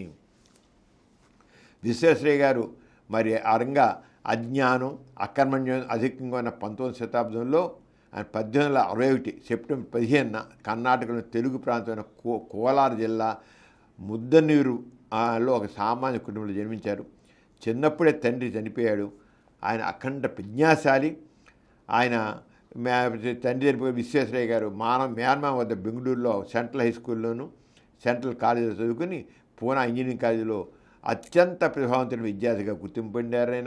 ఆయన ప్రతిభను గుర్తించి బొంబాయి ప్రభుత్వం వెంటనే ఇంజనీర్గా నియమించింది. ఆయన్ని 1908లో సూపరింటెండెంట్ ఇంజనీర్గా స్వచ్ఛందంగా పదవిరమణ చేసి విశాల ప్రపంచంలో అడుగుపెట్టారు. పూనాలో ఇంజనీరింగ్ విద్యార్థిగా, ఉద్యోగిగా, మహారాష్ట్రలో సంఘ సంస్కరణకు, జాతీయ ఉద్యమాలకు సన్నిహితమై ఆయన కేవలం ఇంజనీర్ కాకుండా అప్పుడు జాతీయ ఉద్యమం మరి జరుగుతున్న ఇదిగా భారతదేశానికి స్వాతంత్ర్యం కావాలని జాతీయ ఉద్యమానికి ఎన్నో సంస్కరణలు జరుగుతున్నాయి. దాని సన్నిహితమై ఆయన అభ్యుదయ భావాలు అలుచుకున్నారు. రాండే, తిలక్, గోఖలే, గాంధీ వల్ల ప్రభావితమై స్వదేశ సంస్థానాల్లో చైతన్యం తీసుకురావడానికి ఆయన కృషి చేసేవాడు. అన్ని భారతదేశం అన్ని స్వదేశ సంస్థానాలు, నిజాం అదొక సంస్థానం. అలాగే కొన్ని మునగాల ఒక పరగణ, అదో స్వదేశ సంస్థానం. ఇలాగే దేశం అంతా రాజులు విడిపోయింది. మన భారతదేశం అంతా ఇప్పుడులాగా ఒకటిగా ఏం లేదు, అనేక మంది రాజులు. భారతదేశం అంతా అనేక మంది రాజులతో, ఒకడు ముస్లిం రాజు అవుతాడు, ఒకడు ఇంకో రాజు అవుతాడు, ఒకడు ఇంకో పోర్చుగల్ వాళ్ళు ఉన్నారు, ఒకడేమో ఇంకోటి ఉన్నాడు, ఫ్రెంచ్ ఇలాగ ఉన్నాడు, ఒకడు అలా ఉన్నారు. అంతే రకరకాలుగా అందరు మహమ్మదీయులు, క్రిస్టియన్స్, ఇలాగ మొత్తం భారతదేశం ఎప్పుడు ఈరోజు మనం చూసిన భారతదేశం కాదు. అప్పుడు ఆ స్వదేశ సంస్థానాలని చాలా ఉండేవి. రాజ్యాలు ఎవరి రాజ్యం వాడిదే. ఇప్పుడు నిజాం ఉన్నాడు, నిజాం రాజ్యం వాడి ఓన్లు, వాడు వేరే నాణాలు, కరెన్సీ వేరు, వాడి పాలన వేరు, వాడి రూల్స్ వేరు, నియమాలు వేరు, వాడి చట్టాలు వేరు, అన్నీ వేరే. ఎవడి ప్రాంతం వరకు వాడికి ఒక చట్టం. ఈయన అలా కాకుండా వాటన్నిటిని చేసి అక్కడికి ఆ స్వదేశ సంస్థానాల్లో చైతన్యం తీసుకొచ్చి మీరు మానవత్వంతో, అభ్యుదయంతో ఉండాలి. ఒక దేశం కోసం మన ముస్లిం బ్రిటిష్ వాళ్ళని మనం ఇక్కడి పోగొట్టాలి. బ్రిటిష్ వాళ్ళు చేశారు, ఈ స్వదేశ సంస్థలను అందరి దగ్గర నుంచి డబ్బులు పుచ్చుకుంటూ వాళ్ళు ఏకచేతనం చేశారు. వాళ్ళు ఇక్కడ కొల్లగొట్టుకెళ్ళడం పని ఏంటంటే మన దేశం సంపద అంతా కొల్లగొట్టుకెళ్ళడం. అలా కొల్లగొట్టుకు వెళ్ళిపోయారు. మన దగ్గర ఉన్న అన్నీ కొల్లగొట్టుకు వెళ్ళారు. వాళ్ళు వీళ్ళందరినీ పోషించారు కూడా వీళ్ళు వాళ్ళని పోషించారు, కొల్లగొట్టుకుని పోయేవాళ్ళు. ఆయన ఆ రంగా చేశారు. మైసూర్ మహారాజు తలతి పోయి ఉంటే ఆయన స్వయంగా మైసూర్ మహారాజుకు అదొక సంస్థానం, చది సంస్థానం. ఆయన మైసూర్ సంస్థానానికి చీఫ్ ఇంజనీర్గా తీసుకున్నాడు ఈయన్ని. మైసూర్ మహాదేవిని నవ మైసూర్ నిర్మాతగా ఖ్యాతి గడించారు. అక్కడ ఆయన నుండి ఆ మైసూర్ని ఈయన భావజాలం చేసి నవ మైసూర్కి చేశారు.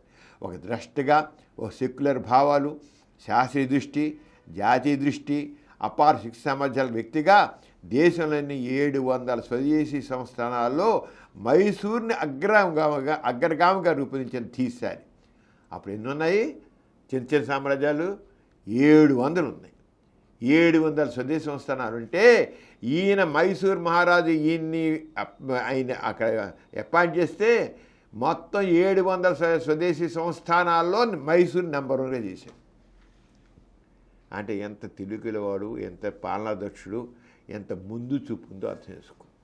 అలా చేశాడు. కావేరీ నదిపై కృష్ణాసాగర్ డ్యామ్ నిర్మించాడు. ఎలక్ట్రిసిటీ, వ్యవసాయ వృత్తితో గ్రామాల రూపురేఖలు ఆయన మార్చివేశారు.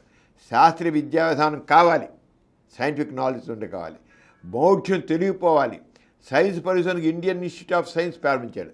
అంటే సైంటిఫిక్ నాలెడ్జ్, సైంటిఫిక్ టెంపర్ కావాలని చెప్పేసి సైంటిఫిక్ నాలెడ్జ్ పెంపొందడం కోసం ఇండియన్ ఇన్స్టిట్యూట్ ఆఫ్ సైన్స్ ప్రారంభించాడు.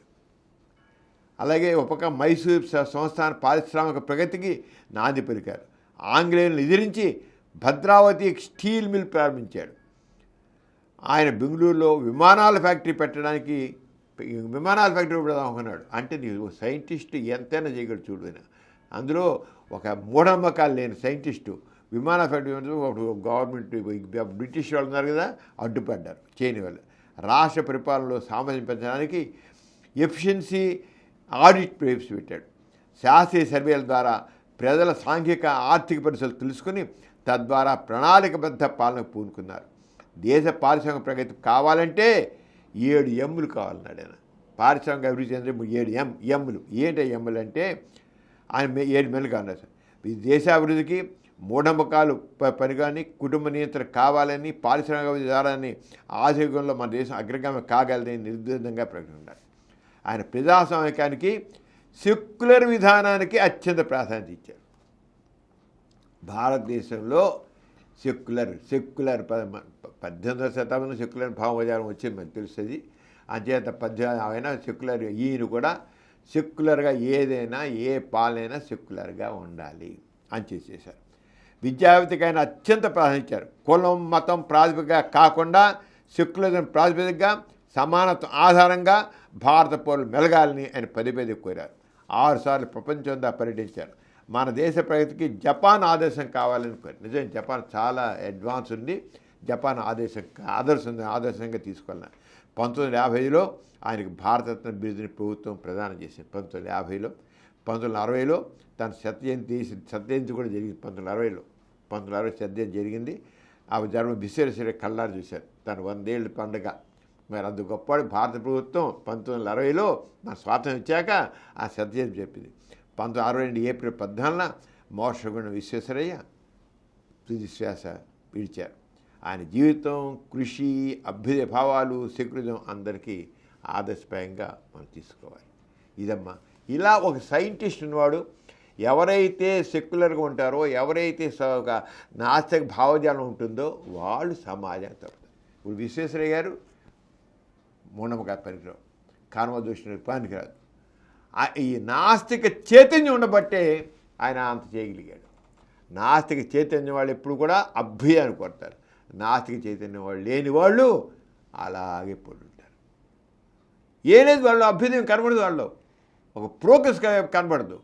ఏదైనా ప్రోగ్రెస్ వచ్చిందంటే కేవలం నాస్తిక చైతన్యం వల్ల, నాస్తికుడని చెప్పుకోకపోయినా సరే ఉన్న మూఢనమ్మకాలని వీటిని కొట్టిపారేసేసి, బానిస ప్రవృత్తిని కొట్టిపారేసి, మానవ శక్తికి విలువనిచ్చి, మానవీయ విలువల్ని వాళ్ళు పెంచి పోషించిన వాళ్ళే దేశానికి పడ్డారు. నాస్తికత్వం అంటేనే మానవత్వం, నాస్తికత్వం అంటేనే సమానత్వం. అది పెట్టి ఎవరైతే అభ్యుదయంకి వెళ్ళారో వాళ్ళందరూ నాస్తిక చైతన్యం ఉంది. ఆ నాస్తికత్వం ఉంది అంటే నాస్తికత్వం వల్లే సమాజం ముందుకు వెళుతుంది. ఎథీస్ట్ బులెటిన్లో చిన్న విరామం.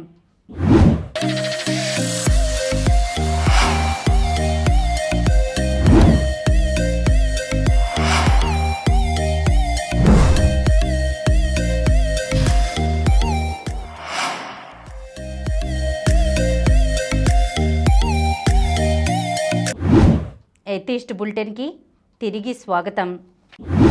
డాక్టర్ గారు, పుణ్యం చేస్తే స్వర్గానికి పోతామని, పాపం చేస్తే నరకానికి పోతామని ఆస్తికుల్లో ఒక గట్టి నమ్మకం ఉంది. ఈ విషయం గురించి మీరేమంటారు?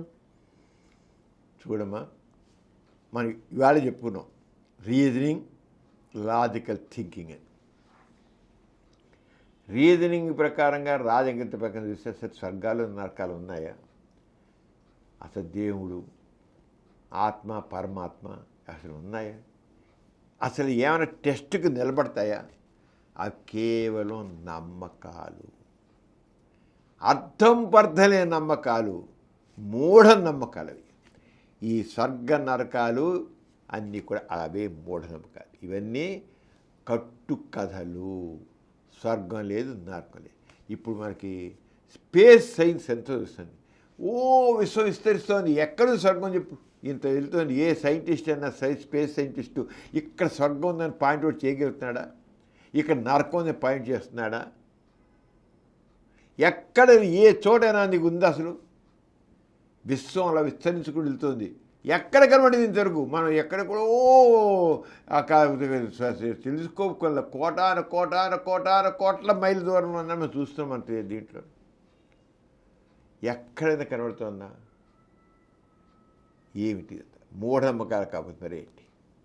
కానీ కట్టుకథలు చల్లేసి జనాల్ని ఫూల్స్ చేసేసి బొర్రలేని వాళ్ళ కింద చేసి ఇంతకాలం ఆడిస్తూ వచ్చారు. అంచేత తెలుసుకున్నాం అసలు ఈ స్వర్గం నరకం అనేది. పుణ్యం చేసినవాడు స్వర్గానికి వెళతాడని, పాపాలు చేసినవాడు నరకానికి వెళతాడని అనుభవిస్తాడు. దేవుడి విశ్వానికి ఆవలు ఉంటాడు. విశ్వానికి ఆవలే ఉంది? అసలు శూన్యం ఉంది, ఆవలే లేదు. అసలు శూన్యం కూడా లేదు. విశ్వం విస్తరిస్తుంది అంతే. అలా వెళ్తుంది కదా, అంతే. ఎంత మేరకు అది వెళ్తుందో అది అంతవరకే ఉన్నట్లు అంతే. తర్వాత ఏం లేదు. విశ్వం విస్తరిస్తుంది. ఈ విశ్వానికి ఆవలు ఉంటాడంటారు. స్వర్గ నరకాలు విశ్వానికి ఆవలు ఉంటాయంటారు. ఈ విశ్వానికి అసలు ఆవల అనేది ఏమీ లేదు. ఇంత సైన్స్ డెవలప్ అయింది, ఎక్కడ విశ్వానికి ఆవల అనేది ఇంతవరకు ఎవరు కాదు. అంటే ఇది అంతు పట్టదు అంటారు. అర్థం లేవని.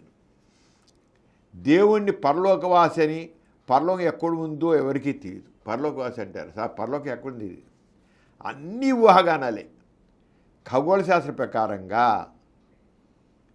ఈ విశ్వం లక్షల కోట్ల కాంతి సంవత్సరాల దూరంగా విస్తరించి ఉంది, విస్తరిస్తూనే ఉంది. స్వర్గం నరకం అనే ఒట్టి కల్పితాలు. అవి ఏం లేవు అసలు, ఒట్టి కల్పితాలు. ఆ రోజు రాశారు అంతే. అలాగే హిందూ ధర్మశాస్త్రం ప్రకారం అయితే స్వర్గానికి ఇంద్రుడు అధిపతి, నరకానికి యముడు అధిపతి. వీళ్ళిద్దరికీ భార్యలు కూడా ఉన్నారమ్మా. వీళ్ళు కథలు సృష్టించారు కదా. ఇంద్రుడికి ఒక భార్య, యముడికి ఒక భార్య. స్వర్గానికి వచ్చిన ఆత్మల్ని సుఖ సంతోషాల్లో తేలిపోయేట్టు చేయడానికి రంభ, ఊర్వశి, మేనక, తిలోత్తమ వంటి అప్సరసులు నాట్యం చేస్తుంటారమ్మా. మరి నాకు తెలియక అడుగుతాను, మరి ఆడవాళ్ళకి మరి మరి మనవది ఉంటాడా? ఆడేది వీళ్ళకి రంభ, ఊరసి, తిలోత్తమ వీళ్ళ ఊళ్ళో ఉన్నప్పుడు మరి ఆడవాళ్ళకి ఉండదా? అది ఎవడు చెప్పడు. ఎందుకంటే అలా పిచ్చి పని చేస్తే చెప్పు తీసుకొడుతుందని ఆ మొక్కలు చెప్పరు. రంభ, ఊరసి, మేనక, తిలోత్తమ అప్సరసు నాట్యం చేస్తుంటారు. ఇంద్రుని భార్య తమ సింహాసనంలో కూర్చొని తిలకిస్తూ ఉంటారు. వీళ్ళు డ్యాన్సులే. స్వర్గానికి చేరిన ఆత్మలు అప్సరసల సొగసులు చూస్తూ చొంగలు కార్చుకుంటూ ఉంటారు. ఆత్మలు దొరకరుగా పాపం తీరిక ఆత్మ అప్సర మేనక దొరుకుతారా, చొంగ కార్చుకుంటుకుంటారు. మరి ఆడవారి ఆత్మలు స్వర్గానికి చేరవా? మరి అంత మగాళ్ళ గురించి మా అంశ రంభ ఊరసి మేనక తిలోత్తమ చూతారు కానీ ఆడవారి ఆత్మల గురించి వాటికి ఎవరు అక్కడ మన్మధుడి గురించి ఇప్పుడు చెప్పరేంటి? ఎక్కడ ఎన్ని కథలు ఇన్ని పురాణ గాథలు ఉన్నాయి, ఒక్కడ చెప్పడేంటి? ఆడవాళ్ళు మరి ఆడవాళ్ళు కూడా చచ్చిపోతారు కదా, మగవాళ్ళ సమానంగా మగవాళ్ళ సమానంగా ఆడవాళ్ళు ఉన్నారు. వాళ్ళ ఆత్మలు ఏమవుతాయి? అది స్వర్గానికి కదా అంటే తిసుగు స్వర్గంలో ఏలాడుతుంటాయి. ఇవి ఎందుకు ఆడాలి? వాళ్ళు చేసేంత పూజలు, వాళ్ళు చేసిన ఇవన్నీ ఎవరు చేయరు అసలు. ఆడవాళ్ళు చేసేంత మగవాడు కూడా చేయడు, ఆడవాళ్ళు చేస్తారు. మరి అవి ఏమవుతాయి? ఆత్మలన్నీ నేను స్వర్గానికి పోవాలి కదా, ఏవి అక్కడ ఏముండవు. మరి ఆత్మకి లేకపోతే ఆత్మకి ఆడ మగ తేడా ఉండదా? లేకపోతే వీళ్ళు ఏం చేయాలంటే ఆడ మగ తేడా ఉండదు, చచ్చిపోయాక మా ఆడ ఆత్మ కూడా మగ ఆత్మ మీద అయిపోతుంది అనమాట. ట్రాన్స్ఫర్మేషన్ కథలు చెప్పుకోవడానికి ఏముంది? చనిపోయాక ఆడాత్మ మగాడు అంటే మగవాడు పురుషాధిక సమాజం కదా, అంచేత ఆడాత్మ కూడా మగ ఆత్మ కింద మారిపోతుంది. డామినేషన్ మగాడు ఏం చేస్తుంటే తను లాగేసుకుంటుంది అన్నమాట, మగాడి కింద మార్చేస్తుంది చెప్పాడు. ఆత్మ లేని మగజాతి చెందేనా తెలుసుకోవాలి. మరి ఇవన్నీ ప్రశ్నించాలి. ఊరికే బ్లైండ్గా కానీ ఇలా ఎవరిని అన్నవాడు స్వర్గం నరకం అన్నవాడు ఆత్మ అన్నవాడు ఆడాత్మలు ఏంటి అవుతాయి అసలు? ఎవరైనా ఎప్పుడైనా ఆలోచిస్తున్నారా? స్వర్గప్రాప్తి రాయడం మాత్రం స్వర్గస్థులయ్యారు, ఆడవాళ్ళకి అదే ముక్క రాస్తారు, స్వర్గస్థులయ్యారు, మొగాళ్ళకి స్వర్గస్థులయ్యారు అంటారు. మరి స్వర్గానికి వెళ్ళిన ఆడవాళ్ళకి ఏమిటి? మరి అక్కడ చచ్చిపోయిన ముగ్గురు ఉంటాడు, వాడేమో రంబని ఊరసం సొంగ కాచుకుంటూ కూర్చుంటాడు. ఇది చూసి కోపం రాదు దీనికి? తన ముగ్గురు చూసాక మగుడు ఉన్నాడు, ఇది వెళ్ళింది చచ్చిపోయిన తర్వాత ముగ్గురు చచ్చిపోయి వెళ్ళింది. మరి ఇది కూడా ఏమవుతుంది? ఇది కూడా మగాడైపోతుంది అట్లాగా. అసలు అంటే ఎంత అప్సెట్గా ఉంటాయి కావన్నీ కల్పనలు. మరి ఎందుకంటే స్వర్గంలో మగాత్మలు అప్సరసను చూసి ముచ్చటపోతూ ఉంటే, చొంగలు కాచుకుని ఉంటే, స్త్రీ ఆత్మల విషయంలో కూడా మరి తీసుకోవాలి కదా లెక్క. అంతా మరీ లెక్క లేకుండా చేయడం ఇదంతాను. మనిషి దేవుణ్ణి ఊహించుకున్నాడు కనుక మగవాడిగా ఊహించుకున్నాడు, మనిషి ఊహించుకుంటే మగవాడు ఊహించుకున్నాడు. పురుషాగే సమాజం కనుక స్వర్గంలో కూడా మగవానికే ప్రాధాన్యత ఉందమ్మా, ఆడవాళ్ళకి ప్రాధాన్యత లేదు. పిటి ఆడదాని ఇక్కడే కాదు అక్కడ కూడా లేదు స్వర్గంలో. ఎంత ఘోరం చూడు.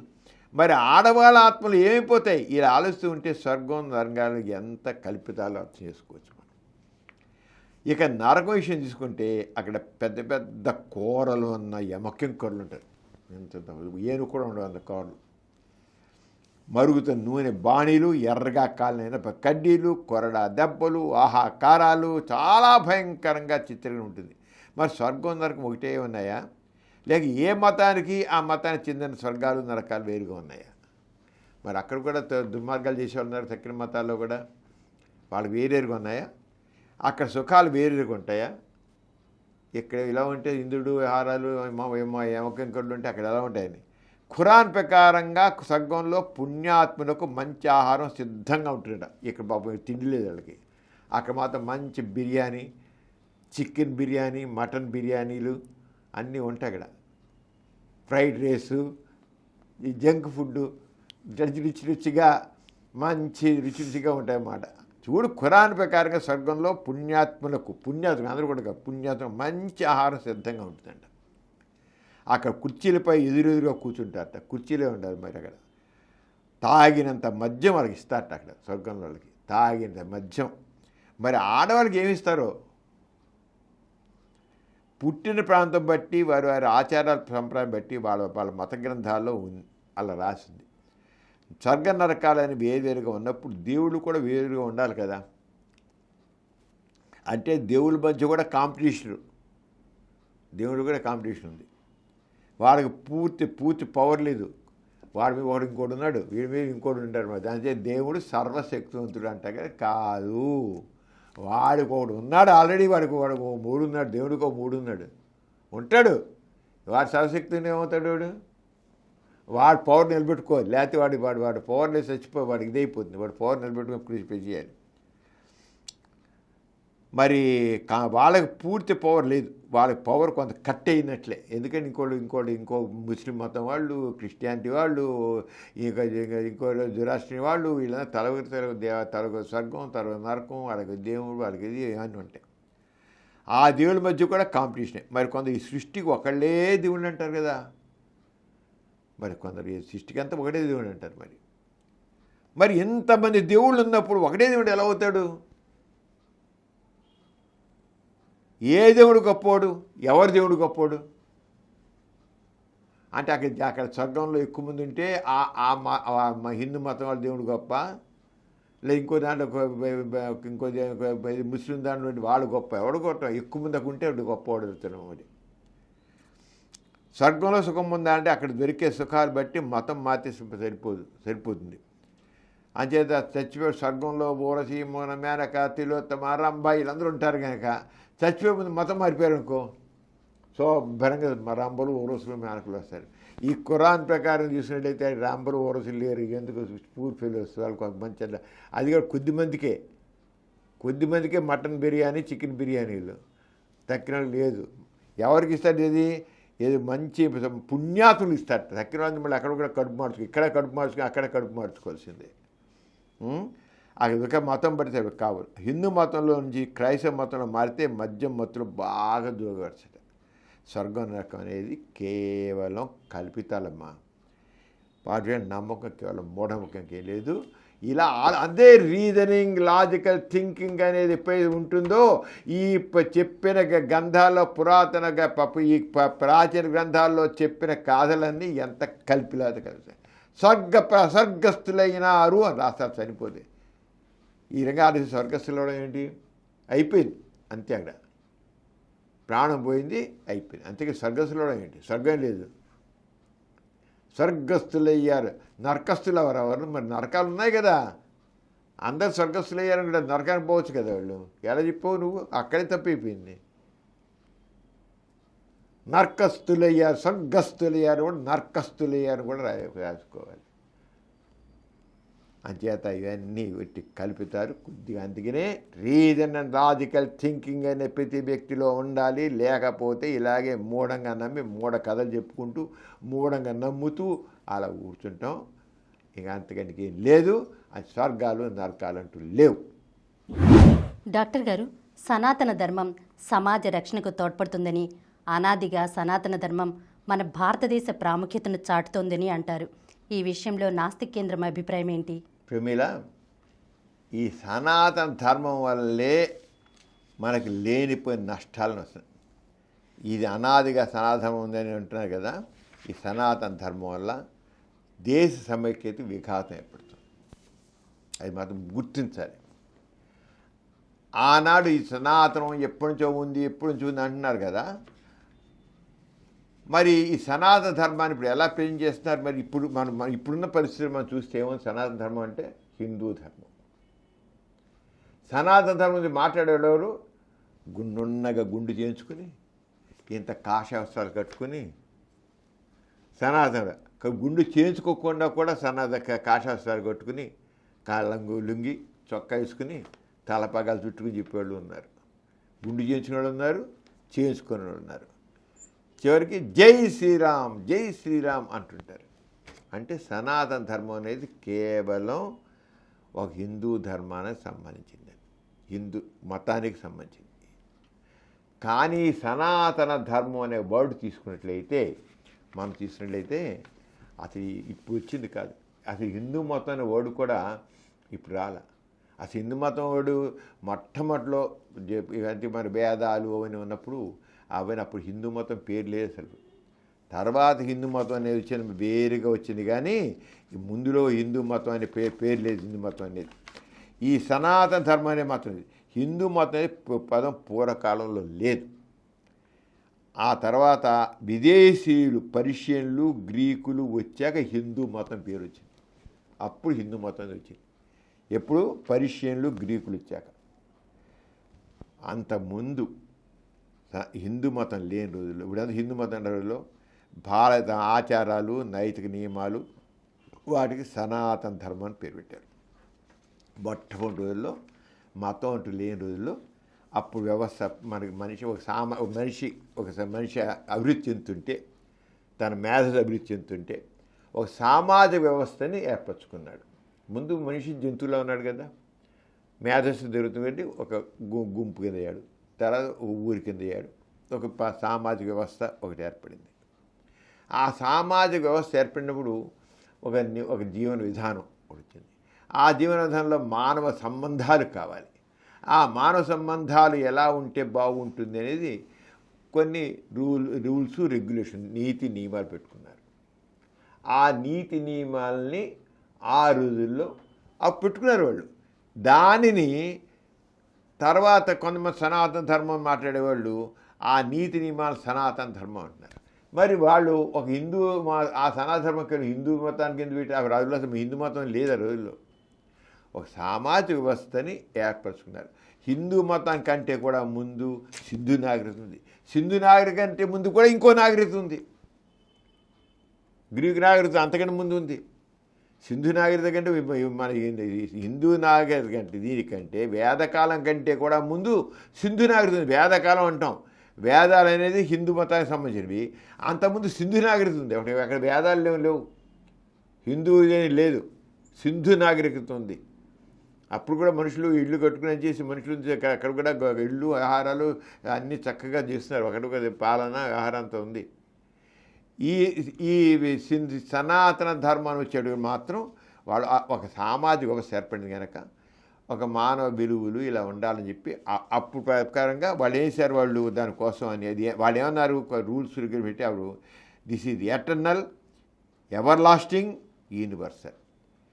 సనాతన ధర్మం అనేది ఎప్పటికి ఉండేది, ఇది శాశ్వతం, ఇది విశ్వజనీయం, ప్రపంచానికి సంబంధించింది అని అన్నారు.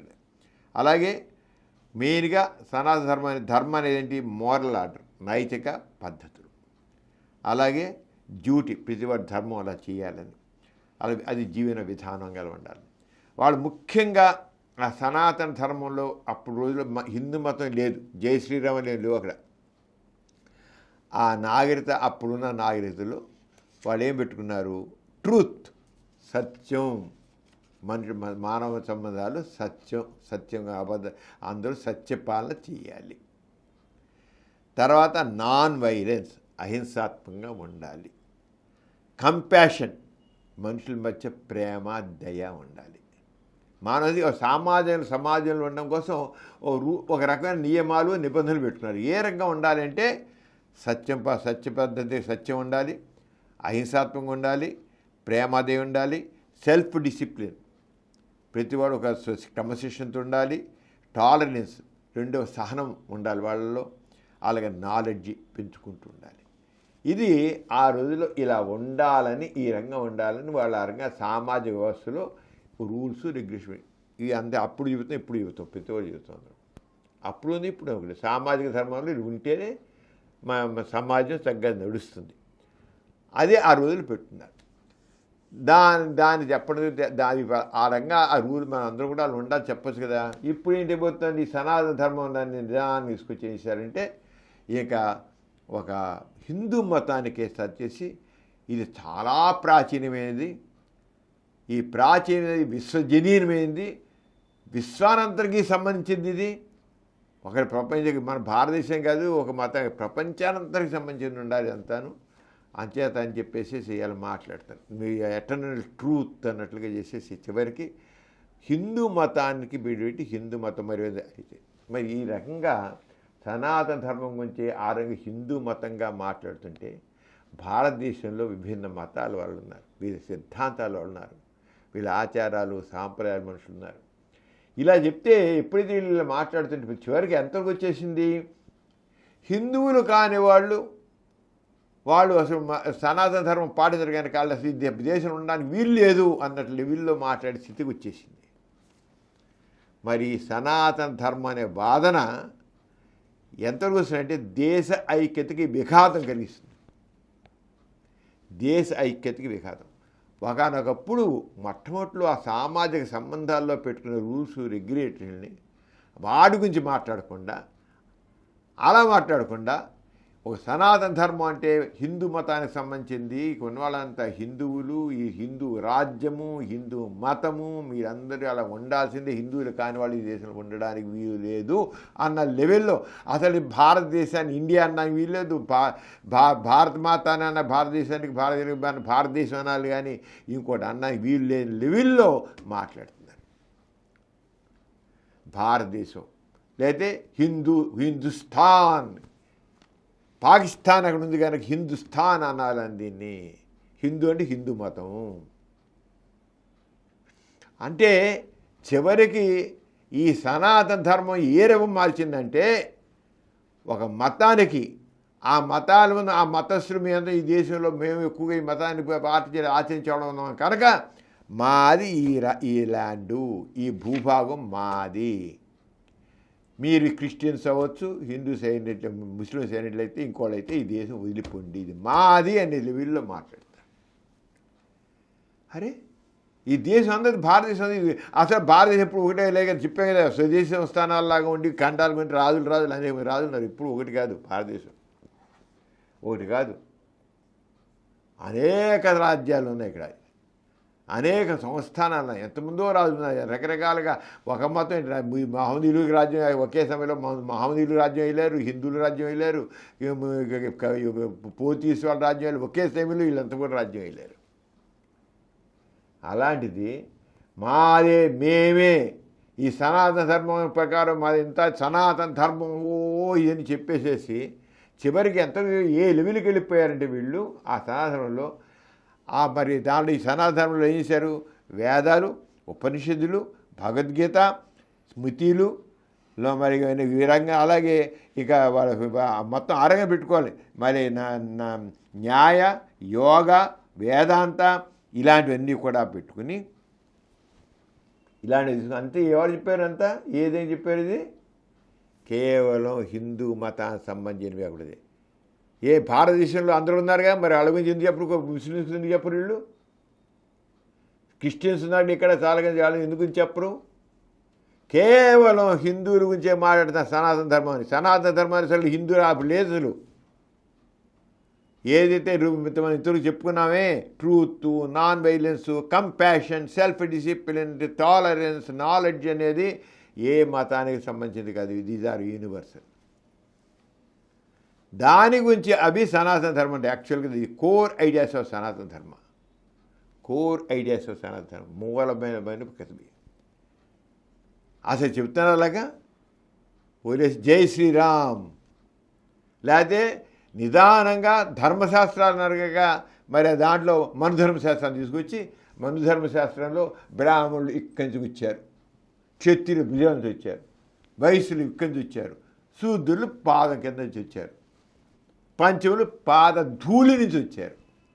ఇదా మాట్లాడింది.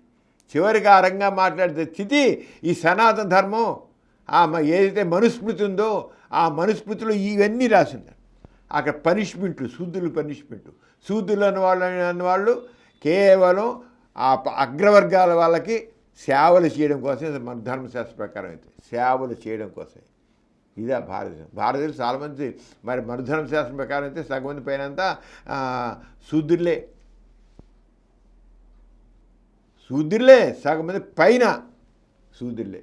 వాళ్ళందరూ ఈ అగ్రవ కులాల వాళ్ళకి ఊడిగం చేయడం కోసం ఉన్నారు. ఇది సనాతన ధర్మం అంటే. మనుధర్మశాస్త్ర ప్రకారం ఇలాగుంది. ఇదే మనకు కావాల్సింది. ఇది ఎందుకు ఏమవుతుంది జనాలకి? ఒక సనాతన ఎటర్నల్ అన్నప్పుడు అందరూ ఉన్నారు, ఎందుకు చెప్పరు? ఇది ఏ మతానికి సంబంధం లేదు, ఎందుకు మాట్లాడరు? హిందూ మతానికి సంబంధం ఎందుకు మాట్లాడరు? సనాతన ధర్మం అనేది చాలా ఎటర్నల్, ఎప్పటి నుంచో ఉంది అన్నప్పుడు ఇది ఏ మతానికి సంబంధం లేదని ఎందుకు అనరు? ఎందుకంటే మనసులో హిందూ మతమే.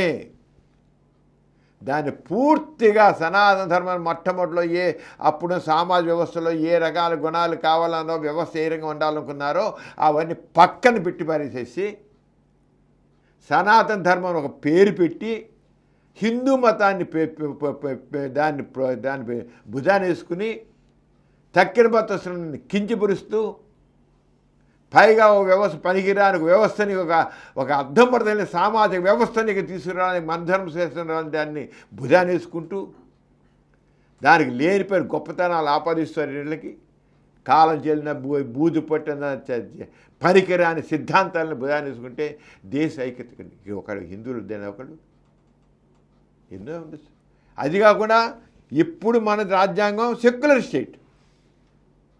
సెక్యులర్ స్టేట్లో మతం అనేది వ్యక్తిగతము. మతం ఉండొచ్చు, ఉండకపోవచ్చు, వ్యక్తిగతం. నమ్మొచ్చు, నమ్మకపోవచ్చు. కానీ సనాతన ధర్మం అని భుజాన్ని వేసుకుని భుజాలు ఎగరేస్తూ చంకలు ఎగరేసుకుంటూ అర్థం మాట్లాడుతూ హిందూ మతాన్ని పేస్తూ తక్కిన వాళ్ళకి ఒక రకమైన హిందువుల మీద ద్వేషం కలిగేట్టు చేసుకుంటూ అందరు కలిసి ఉండాల్సిన సమాజం దేశంలో, అందరూ కలిసి ఉండాల్సిన దేశంలో ద్వేషభావాలను రెచ్చగొట్టే విధంగా పెడితే ఎలాగా? ఏనాడు ప్రిన్సిపల్స్ని చెప్పే truth, non variance, compassion, self discipline, tolerance, knowledge అనే వాటిని ఏమైనా ప్రచారం చేస్తున్నారు వీళ్ళు? ఎవరైనా ఒక్కరైనా ప్రచారం చేస్తారు? ముఖాలు చెబుతున్నారు సనాతనం, ఇవి కోర్ ప్రిన్సిపల్స్ ఆఫ్ సనాతన ధర్మ. ఒక్కరైనా ఒకటి చెబుతున్నాడా? వాళ్ళు చెప్పేంత కేవలం ఒక మతం ప్రకారంగా మత సిద్ధాంతాలను, పురాణాలని, పనికిన పుక్కిటి పురాణ గాథల్ని భుజాన్ని వేసుకుని, గాథల్ని భగవద్గీతని వేసుకుంటూ వాటిని గురించి చెప్పుకోవడం, అదే గొప్పతనం. అసలు వీళ్ళు చెప్పే సనాతన ధర్మం కాదు. ఇప్పుడు ఎవరైతే సమాధానం మీద మాట్లాడతారో ప్రతి ఒక్కరు పైకి కిందాక అందరూ కూడా మొత్తం దాన్ని పక్కదారి పట్టించేసి వీళ్ళ స్వార్థం కోసం వీళ్ళు ఒక మతం ప్రకారంగా మాట్లాడుతున్నారు. కానీ ఒక మతం కోసం, ఒక మతాన్ని బలపరుచుకోవడం కోసం చేసేవాడు తక్కిన వాళ్ళకి సెన్స్ ఆఫ్ ఇన్సెక్యూరిటీ వచ్చి దేశ సమైక్యత దెబ్బతింటుంది. భారతీయ సెక్యులర్ స్టేట్, ఈ సెక్యులర్ స్టేట్లో ఇలాంటి భావజాలాన్ని పెంచి పోషించడానికి వీలు లేదు. అందుకే నాస్తికత ఏం చెబుతానంటే సనాతన ధర్మం చేసే పేరిట ఈ చేస్తున్న ప్రచారాలు అసలు కరెక్ట్ కాదు.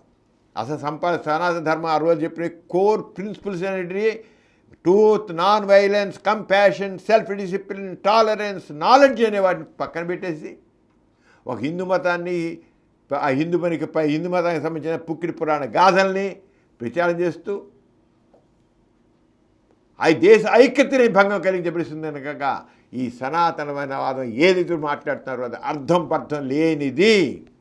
అది దేశ ఐక్యతకి నష్టం చేసేది, మనుషుల మధ్య అంతరాయాన్ని కల్పించేది, మానవత్వాన్ని మట్టుపెట్టేటి సిద్ధాంతాలు ఇవి అని పనికిరాని చేస్తుంది. నిజంగా కరెక్ట్. ఇప్పుడు సనాతన ధర్మం మాట ఏ ఒక్కడు కూడా ఏవైతే మన కోర్ ప్రిన్సిపల్స్ ఆఫ్ సనాతన ధర్మాన్ని ఆ రోజుల్లో మొట్టమొదటి ఏ మతం లేని రోజుల్లో అప్పుడు సామాజిక వ్యవస్థ కోసం ఏ ప్రిన్సిపల్స్ పెట్టారో వాటిని పక్కన పెట్టేసి మరుగుని పెట్టేసేసి హిందూ మతాన్ని ప్రచారం చేసుకుంటూ పనికిరాని గంధాలు ఏవైతే కాలం చెల్లినండి బూజు పట్టిన పనికిరాని చెత్త విషయాలన్నింటినీ సాంప్రదాయాలు పైకి తీసుకొచ్చి చేద్దామనుకుంటే ఎలా కుదురుతుంది? మనుధర్మ శాస్త్రం లాంటి తక్కిన శాస్త్రాన్ని తీసుకొచ్చి అవన్నీ తీసి పెడతాను కుదురుతుందా? కుదరదు. పైగా అందువల్ల ఏమవుతుంది, ఇక్కడ అన్రెస్ట్ వస్తుంది భారతదేశంలో. చక్కగా ఎవరైనా ఇప్పుడు మాట్లాడాలంటే మనందరికీ ఒకటే ఒక శాస్త్రం ఉంది. ఆ ఒక్క శాస్త్రం ఏంటంటే రాజ్యాంగం. Only Indian constitution. కానీ మనకు తగ్గట్లుగా మనం మంచిగా మలుచుకున్నాం. ఏవైతే మనం చెప్పుకున్నామో కోర్ ప్రిన్సిపల్ సనాతన ధర్మం అని ఇవన్నీ మన రాజ్యాంగంలో ఉన్నాయి. ఏ సనాతనం ఎందుకు అనాలి? ఇండియన్ కాన్స్టిట్యూషన్ చెప్పండి, భారత రాజ్యాంగం చెప్పండి. సనాతన ధర్మం కంటే మన భారత రాజ్యాంగం 1000 రెట్లు గొప్పది. ప్రాక్టికల్ ఉత్తమ మానవ సంబంధాలన్నీ కూడా రాజ్యాంగం ప్రకారం ఉంటాయి. సనాతన ధర్మంలో ఉత్తమ మానవ సంబంధాలు లేవు. ఉత్తమ మానవ సంబంధాలు లేవు సనాతన ధర్మంలో. ఇప్పుడు ఇది సనాతన ధర్మంలో ఇప్పుడు కేవలం మత మౌఢ్యాన్ని పెంచేది, మానవ సంబంధాలకి విఘాతం కలిగించేది తప్ప ఇంకోటి కాదు. ఏ ఒక్కడు కూడా సరిగ్గా మన ఏదే కోర్ ప్రిన్సిపల్స్ అన్నావో ఎవ్వడూ మాట్లాడట్లా. ఏం చెప్తాడు? సనాతన ధర్మం మన సనాతన ధర్మం. ఏంటి సనాతన ధర్మం? అసలు అంతా వేరే ఉంది. అదేంటి అంటే ఇక్కడున్న ముస్లిమ్స్ అంటే పొండి ఇక్కడ చావండి మీరు, క్రిస్టియన్స్ అంటే పొండి చావండి మీరు, ఇంకా తగ్గిన వాళ్ళ పొండి చావండి. నేను మనుషుల మధ్య ఇదా ఈ ప్రేమ మానవ సంబంధాల మధ్య ఉండాల్సిన టాలరెన్స్ ఇది కాదని చేత సనాతన ధర్మం అనేది దేశ సమైక్యతకి విఘాతం కలిగిస్తుంది కనుక ఈ పనికిరాదు. ఆ సిద్ధాంతం పక్క పెట్టండి. మన రాజ్యాంగం ఉంది, మన రాజ్యాంగాన్ని ఇంకా ఉన్నతంగా తీర్చిదిద్దుకున్నాం. ఇంకా ఇప్పటికే నువ్వు 100 పైన సంవత్సరం సవరణలు అయ్యాయి, ఇంకా సవరణ చేసుకున్నాం. ఏం సరే ఉత్తమ మానవ సంబంధాలని, సామాజిక సంబంధాలని పెంచే విధంగా, మానవ సంబంధాలని, మానవ విలువలని పెంచే విధంగా మనం ఉండాలి. కానీ మానవుల మధ్య వైషమ్యాలు పెంచేటువంటి ధర్మాలు మనకు వద్దు. మా కాన్స్టిట్యూషన్లో మానవుల మధ్య వైషమ్యాలు పెంచే స్థానం ఎక్కడ మన కాన్స్టిట్యూషన్ లేదు. సనాతన ధర్మంలో ఉంది. అంటే రాజ్యాంగం అవసరమా మనకి? సనాతన ధర్మం కావాలా? భారత రాజ్యాంగం కావాలి మనకి. 2 పెడదాం. ఇప్పుడు చెప్పే సనాతన ధర్మాన్ని పెడదాం, 2 భారత రాజ్యాంగాన్ని పెడదాం. మీరు భారత రాజ్యాంగం కావాలా, సనాతన ధర్మం కావాలా అంటే భారత రాజ్యాంగమే కావాలి, కానీ సనాతన ధర్మం కాదు. సనాతన ధర్మం మీకున్న భారతీయుల మధ్య విభేదాన్ని సృష్టిస్తుంది, ప్రేమ బంధాలను పోగొడుతుంది, మానవ మధ్య వైషమ్యాలు తెచ్చిపెడుతుంది. అంటే సనాతన ధర్మం ఏదైతే ఈరోజు మాట్లాడుతున్నారో అది కాదు. చెప్పగలిగితే ధైర్యంగా చెప్పండి, సనాతన ధర్మం ఈ మతానికి సంబంధించింది కాదు, కేవలం ఇది ఈ ప్రిన్సిపల్స్ ఉన్నారు. అప్పుడు ఎవరికే ఉండదు, గొడవ ఉండదు. చెప్తున్నారా? చెప్పట్లేదు. జై శ్రీరామ్, జై శ్రీరామ్ అని ఒక జెండా పట్టుకుని, ఒక ధార్మిక జెండా పట్టుకుని అదే మాట్లాడేది. ఒక జెండాను పిచ్చేకి పెట్టి కాషాయ జెండా ఒకటి ఎగరేస్తూ నో, అది పనికిరాదు. చేత సనాతన ధర్మం ప్రకారంగా అది చెప్పేదంతా కూడా అర్థం పర్థలేనిది, దేశ సమైక్యతకి భంగం కలిగిస్తుంది. డాక్టర్ గారు, నాస్తిక కేంద్రంలోని Gora technohub, Gora advanced health sciences exhibition విద్యార్థుల్లో ఎంతో ఆసక్తిని, శాస్త్రీయ దృక్పథాన్ని పెంచే విధంగా ఉన్నాయని సందర్శకులు కొనియాడుతున్నారు కదా. ఈ ఎగ్జిబిషన్ విశేషాలను మన ప్రేక్షకులకు ఒకసారి తెలియజేస్తారా? ప్రమిళ, మనం నాస్తిక కేంద్రంలో ఒక నవతరాన్ని తయారు చేయాలి. ఒక ఎలా అయితే మనం రీజనింగ్ కావాలి, లాజికల్ థింకింగ్ కావాలి చెప్తున్నాము, ప్రజలు సైంటిఫిక్ నాలెడ్జ్ కావాలి. సైంటిఫిక్ నాలెడ్జ్ సైంటిఫిక్ టెంపర్ తీసుకొస్తుంది. ఎప్పుడైతే సైంటిఫిక్ నాలెడ్జ్ సైంటిఫిక్ టెంపర్ వస్తాయో లాజికల్ థింకింగ్, రీజనింగ్ వస్తుంది. వచ్చే అప్పుడు అది వాళ్ళు ఎట్టుగా అభ్యుదయానికి వాళ్ళు మార్గదర్శకులు అవుతారు. మనం కోరేది అభ్యుదయం, మనం కోరేది ప్రోగ్రెస్ ఆఫ్ ది సొసైటీ, సమాజం పురోగమనం మనం కోరుతాం. నాస్తికులు మనం కోరేది సామాజిక పురోగతి, సామాజిక ప్రగతి. ఆ సామాజిక ప్రగతి అనేది ఎప్పుడు వస్తుంది? మనలో సైంటిఫిక్ నాలెడ్జ్, సైంటిఫిక్ యూత్ని మనం తప్పకుండా చేయాలి. లేకపోతే ఇప్పుడు ఉన్న భావజాలం ఉంది, సనాతన ధర్మంలో ఇంకోటి పనికిరాని భావజాలం ఉంది. యూత్ని ఇదే కావాలి మన దేశం, ఇదే కావాలి మన సంస్కృతి, ఇదే కావాలి ఎడ్యుకేషను, ఇదే కావాలనుకుని తయారైపోయి మనుషులు బుర్రలు జరుగుతుకుని అలా పాత ఛాందస భావాల్లో ఉంటున్నారు. కానీ వాళ్ళల్లో ఒక సైంటిఫిక్ నాలెడ్జ్, సైంటిఫిక్ టెంపరసీ, ఏ సైన్స్ ఒక సైన్స్ అభివృద్ధి చెందుతుంది ఎంతో ఇదిగాను. కానీ ఇంకా మన భారతదేశంలో ఇప్పటికి కూడా యువత ఇంకా మూఢనమ్మకాల వల్ల చిక్కునే ఉన్నారు. కేవలం ఏంటంటే మన సాంప్రదాయాలు, అర్థం సాంప్రదాయాలు, మన ఆచారాలు, ఈ మనుషుల్ని యూత్ని ప్రభావితం చేసి, అలా కాకుండా వాళ్ళు ఒక సైంటిఫిక్ నాలెడ్జ్, సైంటిఫిక్ మనకి ఒక పైగా మన మోడీ గారు అయితే, మన ప్రధానమంత్రి గారు వికసిత భారత్ అన్నారు. 2047కి భారతదేశం ప్రపంచ అగ్రదేశాల సరసన ఉండాలంటున్నారు. ప్రపంచంలో అగ్రదేశాల సరసన ఉండాలంటే మన థాట్ ప్రాసెస్లో తప్పకుండా మార్పు రావాలి. మన థింకింగ్ ప్రాసెస్లో రావాలి. థింక్ డిఫరెంట్లీ, యాక్ట్ డిఫరెంట్లీ ఉన్నప్పుడే మనం ప్రపంచ దేశాల అగ్రదేశాల సరసన ఉండగలుగుతాం. ఈ సనాతన ధర్మంలో ఇంకోటి పెట్టి కూర్చుంటే మనం వెళ్ళాం కదా, ఇలాగే ఉంటాం. ఈ పనికిరాని భావాలు పెట్టుకుని వెనకబడి ఉంటాం. అంచేత యూత్కి సరైన డైరెక్షన్ ఇవ్వడం కోసం నాస్తిక కేంద్రంలో గోరా టెక్నోహబ్ అని ఒకటి, Gora advanced health sciences exhibition అని పెట్టాం. అంటే లేటెస్ట్ సైన్స్. మన గోరా టెక్నోహబ్లో అయితే హ్యూమనాయిడ్ రోబోట్ ఈజ్ గైడ్. ఇప్పుడు ఆర్టిఫిషియల్ ఇంటెలిజెన్స్ చాలా అడ్వాన్స్ అయిపోతుంది. ఆర్టిఫిషియల్ ఇంటెలిజెన్స్ మన జీవితంలో అది డిక్టేట్ చేస్తున్న ఆర్టిఫిషియల్ ఇంటెలిజెన్స్. ఆ ఆర్టిఫిషియల్ ఇంటెలిజెన్స్ అలాగే స్పేస్ సైన్స్ ఎంతో ఇస్తుంది, క్వాంటమ్ టెక్నాలజీ ఎంతో ఇది అవుతుంది, క్వాంటమ్ కంప్యూటింగ్ ఎంతో ఇది వస్తుంది, డ్రోన్స్ ఎంతో చేస్తున్నాయి. ఇవన్నీ అలాగే స్పేస్ చెప్పని మరి చెప్పలేనంత ప్రోగ్రెస్ అయిపోతుంది. ఇవన్నీ కూడా యూత్కి తెలిసేట్టు చేయాలి. దానికోసం గోరా టెక్ హబ్ మనం పెట్టాం. 1 year ఏంది పెట్టి ఇక్కడ చాలామంది చూస్తున్నారు. గవర్నమెంట్ ఆఫ్ ఆంధ్రప్రదేశ్ మన దీన్ని చూడాలి, మన దాంట్లో నాస్తిక కేంద్రంలో ఏంటి Gora space science Gora techno hub చూడాలని కూడా సర్క్యులర్ కూడా పంపించింది. అలాగే హై స్కూల్ పిల్లలందరూ కూడా వచ్చి చూడాలని ఎడ్యుకేషన్ దానికి కూడా హై స్కూల్ ఎడ్యుకేషన్ వాళ్ళు కూడా మొత్తం హై స్కూల్స్ అన్నిటి కూడా సర్క్యులర్ పంపించింది. ఎందుకంటే తీసి చాలా అడ్వాన్స్ చక్కగా థాట్ ప్రొవోకింగ్గా ఉన్నాయి. గోరా టెక్నో హబ్ కానీ లేకపోతే గోరా అడ్వాన్స్డ్ హెల్త్ సైన్సెస్ కానీ. ఇప్పుడు మెడికల్ సైన్స్ ఎంతో అడ్వాన్స్ అయిపోతుంది. ఇప్పుడు మనకైనా కిడ్నీ పాడైపోతే ఇంకో మనిషి కిడ్నీ దానం చేస్తే కిడ్నీ ఇవ్వాలి, లేకపోతే హార్ట్ పాడైపోతే ఇంకో మనిషి హార్ట్ ట్రాన్స్ప్లాంట్. అలా కాకుండా సైన్స్ ఈ రెండో పక్క ఎంత ఎడుతోందంటే ఆర్టిఫిషియల్ హార్ట్, ఆర్టిఫిషియల్ కిడ్నీ, చివరికి ఆర్టిఫిషియల్ బ్రెయిన్ కూడా మరి వచ్చేట్లుగా ఉంది. ఏతో ఆర్టిఫిషియల్ బ్రెయిన్ ఎలా అయితే మనకు హ్యూమనాయిడ్ రోబో మనిషి చెప్పినట్లుగా అది మాట్లాడుతూ పనులన్నీ చేస్తుంటే చేయగలేంది ఆర్టిఫిషియల్ బ్రెయిన్ వచ్చే మనిషికి మామూలు పనులన్నీ చేసేట్లుగా తయారు చేసిన ఆర్టిఫిషియల్ బ్రెయిన్ వచ్చి బ్రెయిన్ పోతే మనిషి పని పోతున్నాడు, లంగ్స్ పాడైపోతే మనిషి చచ్చిపోతున్నాడు. ఒక క్యాన్సర్ వస్తే లంగ్స్ క్యాన్సర్ వస్తే మనిషి అయిపోయాడు, ఇంకంతా బతికైపోయింది. ఆ లంగ్స్ తీసి పరిచేసి ఆర్టిఫిషియల్ లంగ్స్ పెట్టేసే స్థితి వస్తుంది. కిడ్నీ పోతే మనిషి చచ్చిపోతున్నాడు, కిడ్నీ ఆర్టిఫిషియల్ కిడ్నీస్ చెప్పారు. ఆ లెవెల్ సైన్స్ ఆ దిశలో వెళుతుంది. ఇవన్నీ ఘోర అడ్వాన్స్ హెల్త్ సైన్సెస్లో పెట్టడం జరిగింది. అంటే ఇవాళ ఉన్నాయని కాదు, చివరికి రక్తం లేకపోతే ఇంకో మనిషి రక్తానికి ప్రత్యామ్నాయం ఏం లేదు. అలాంటిది ఆర్టిఫిషియల్ బ్లడ్ కూడా వచ్చే స్థితిలో ఉంది. అవన్నీ కూడా ఘోర అడ్వాన్స్డ్ హెల్త్ సైన్సెస్లో పెట్టడం జరుగుతుంది. నాలెడ్జ్, లేటెస్ట్ నాలెడ్జ్ అంతా.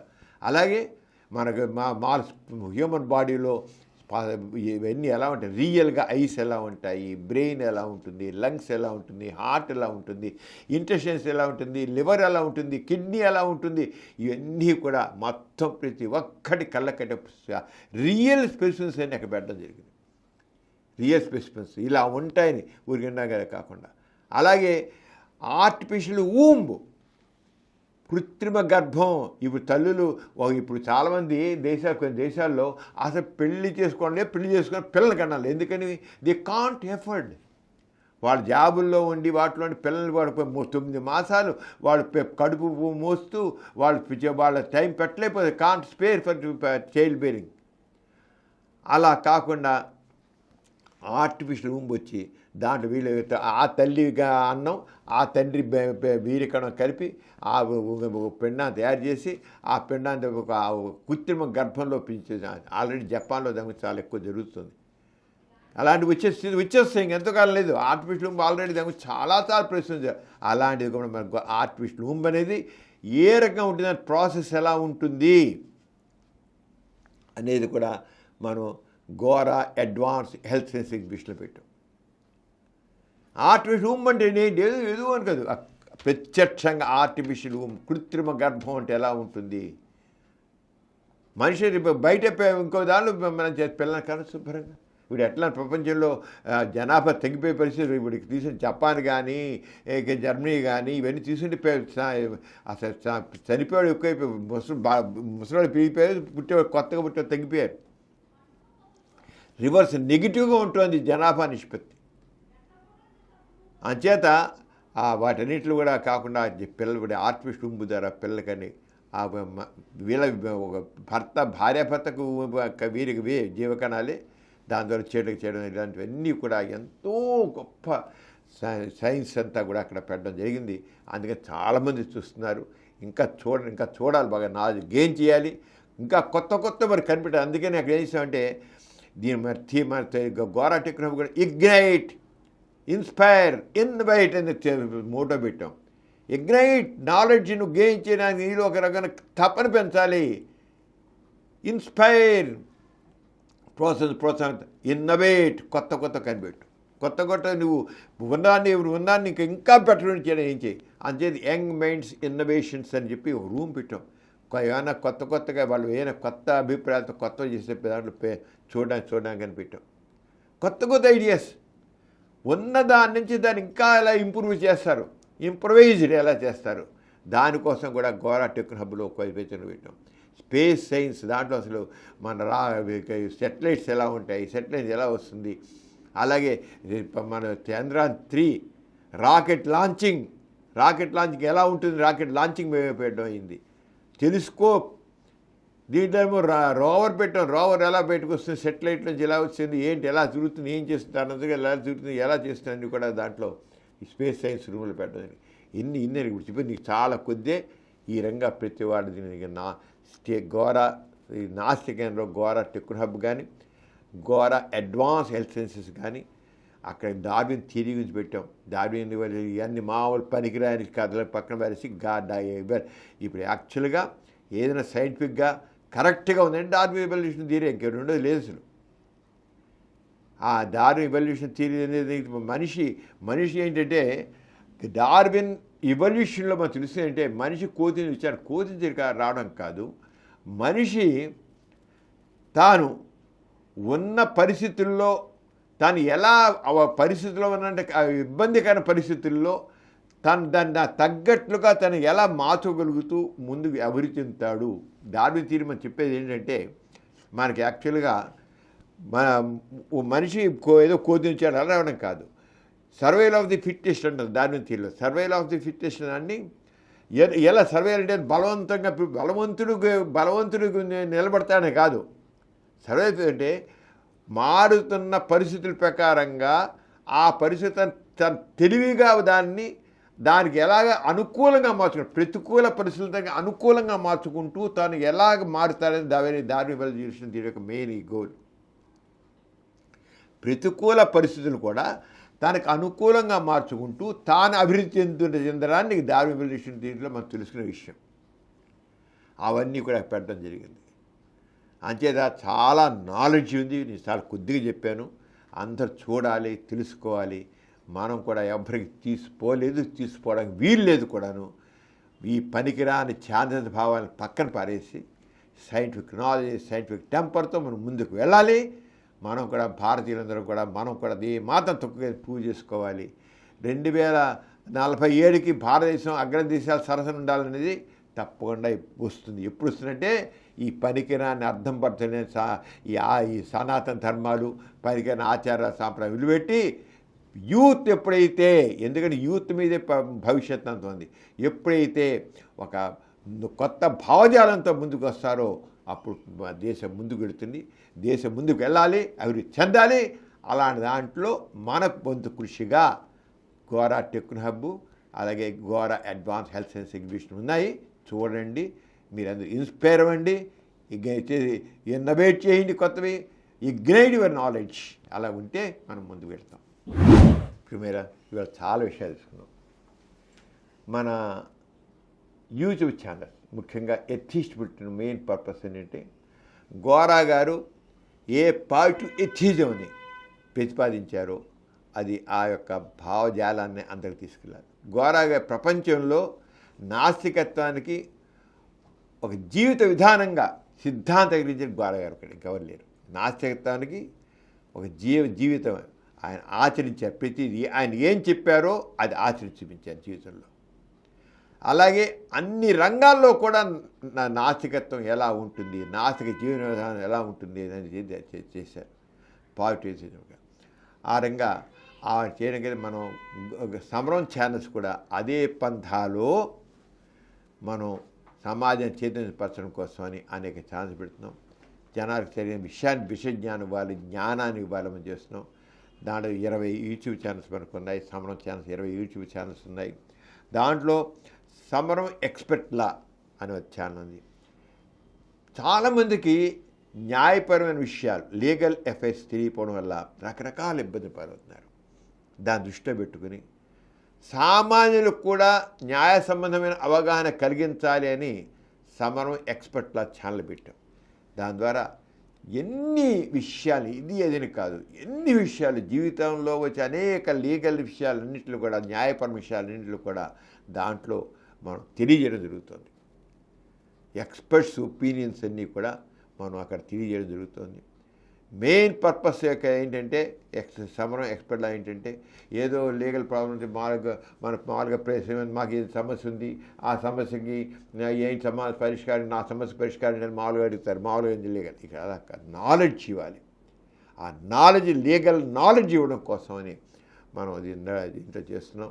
దీంట్లో చాలా విషయాలు లీగల్ ఎన్నో కవర్ చేసి ఇన్నది కాదు, మన నిత్య జీవితంలో ఎదుర్కొనేటువంటి అనేక న్యాయ సంబంధమైన విషయాలన్నింటినీ దీంట్లో తెలియజేయడం జరుగుతుంది అని చెప్పి ప్రతి ఒక్కరు కూడా చూడండి. That is very very important. ప్రతి ఒక్కరికి నాకు తెలియదండి అని చేత ఇది మీరు తప్పంటే ఎలా అండి, నాకు తెలియదు నాకు ఈ విషయం తెలియదని కుదరదు.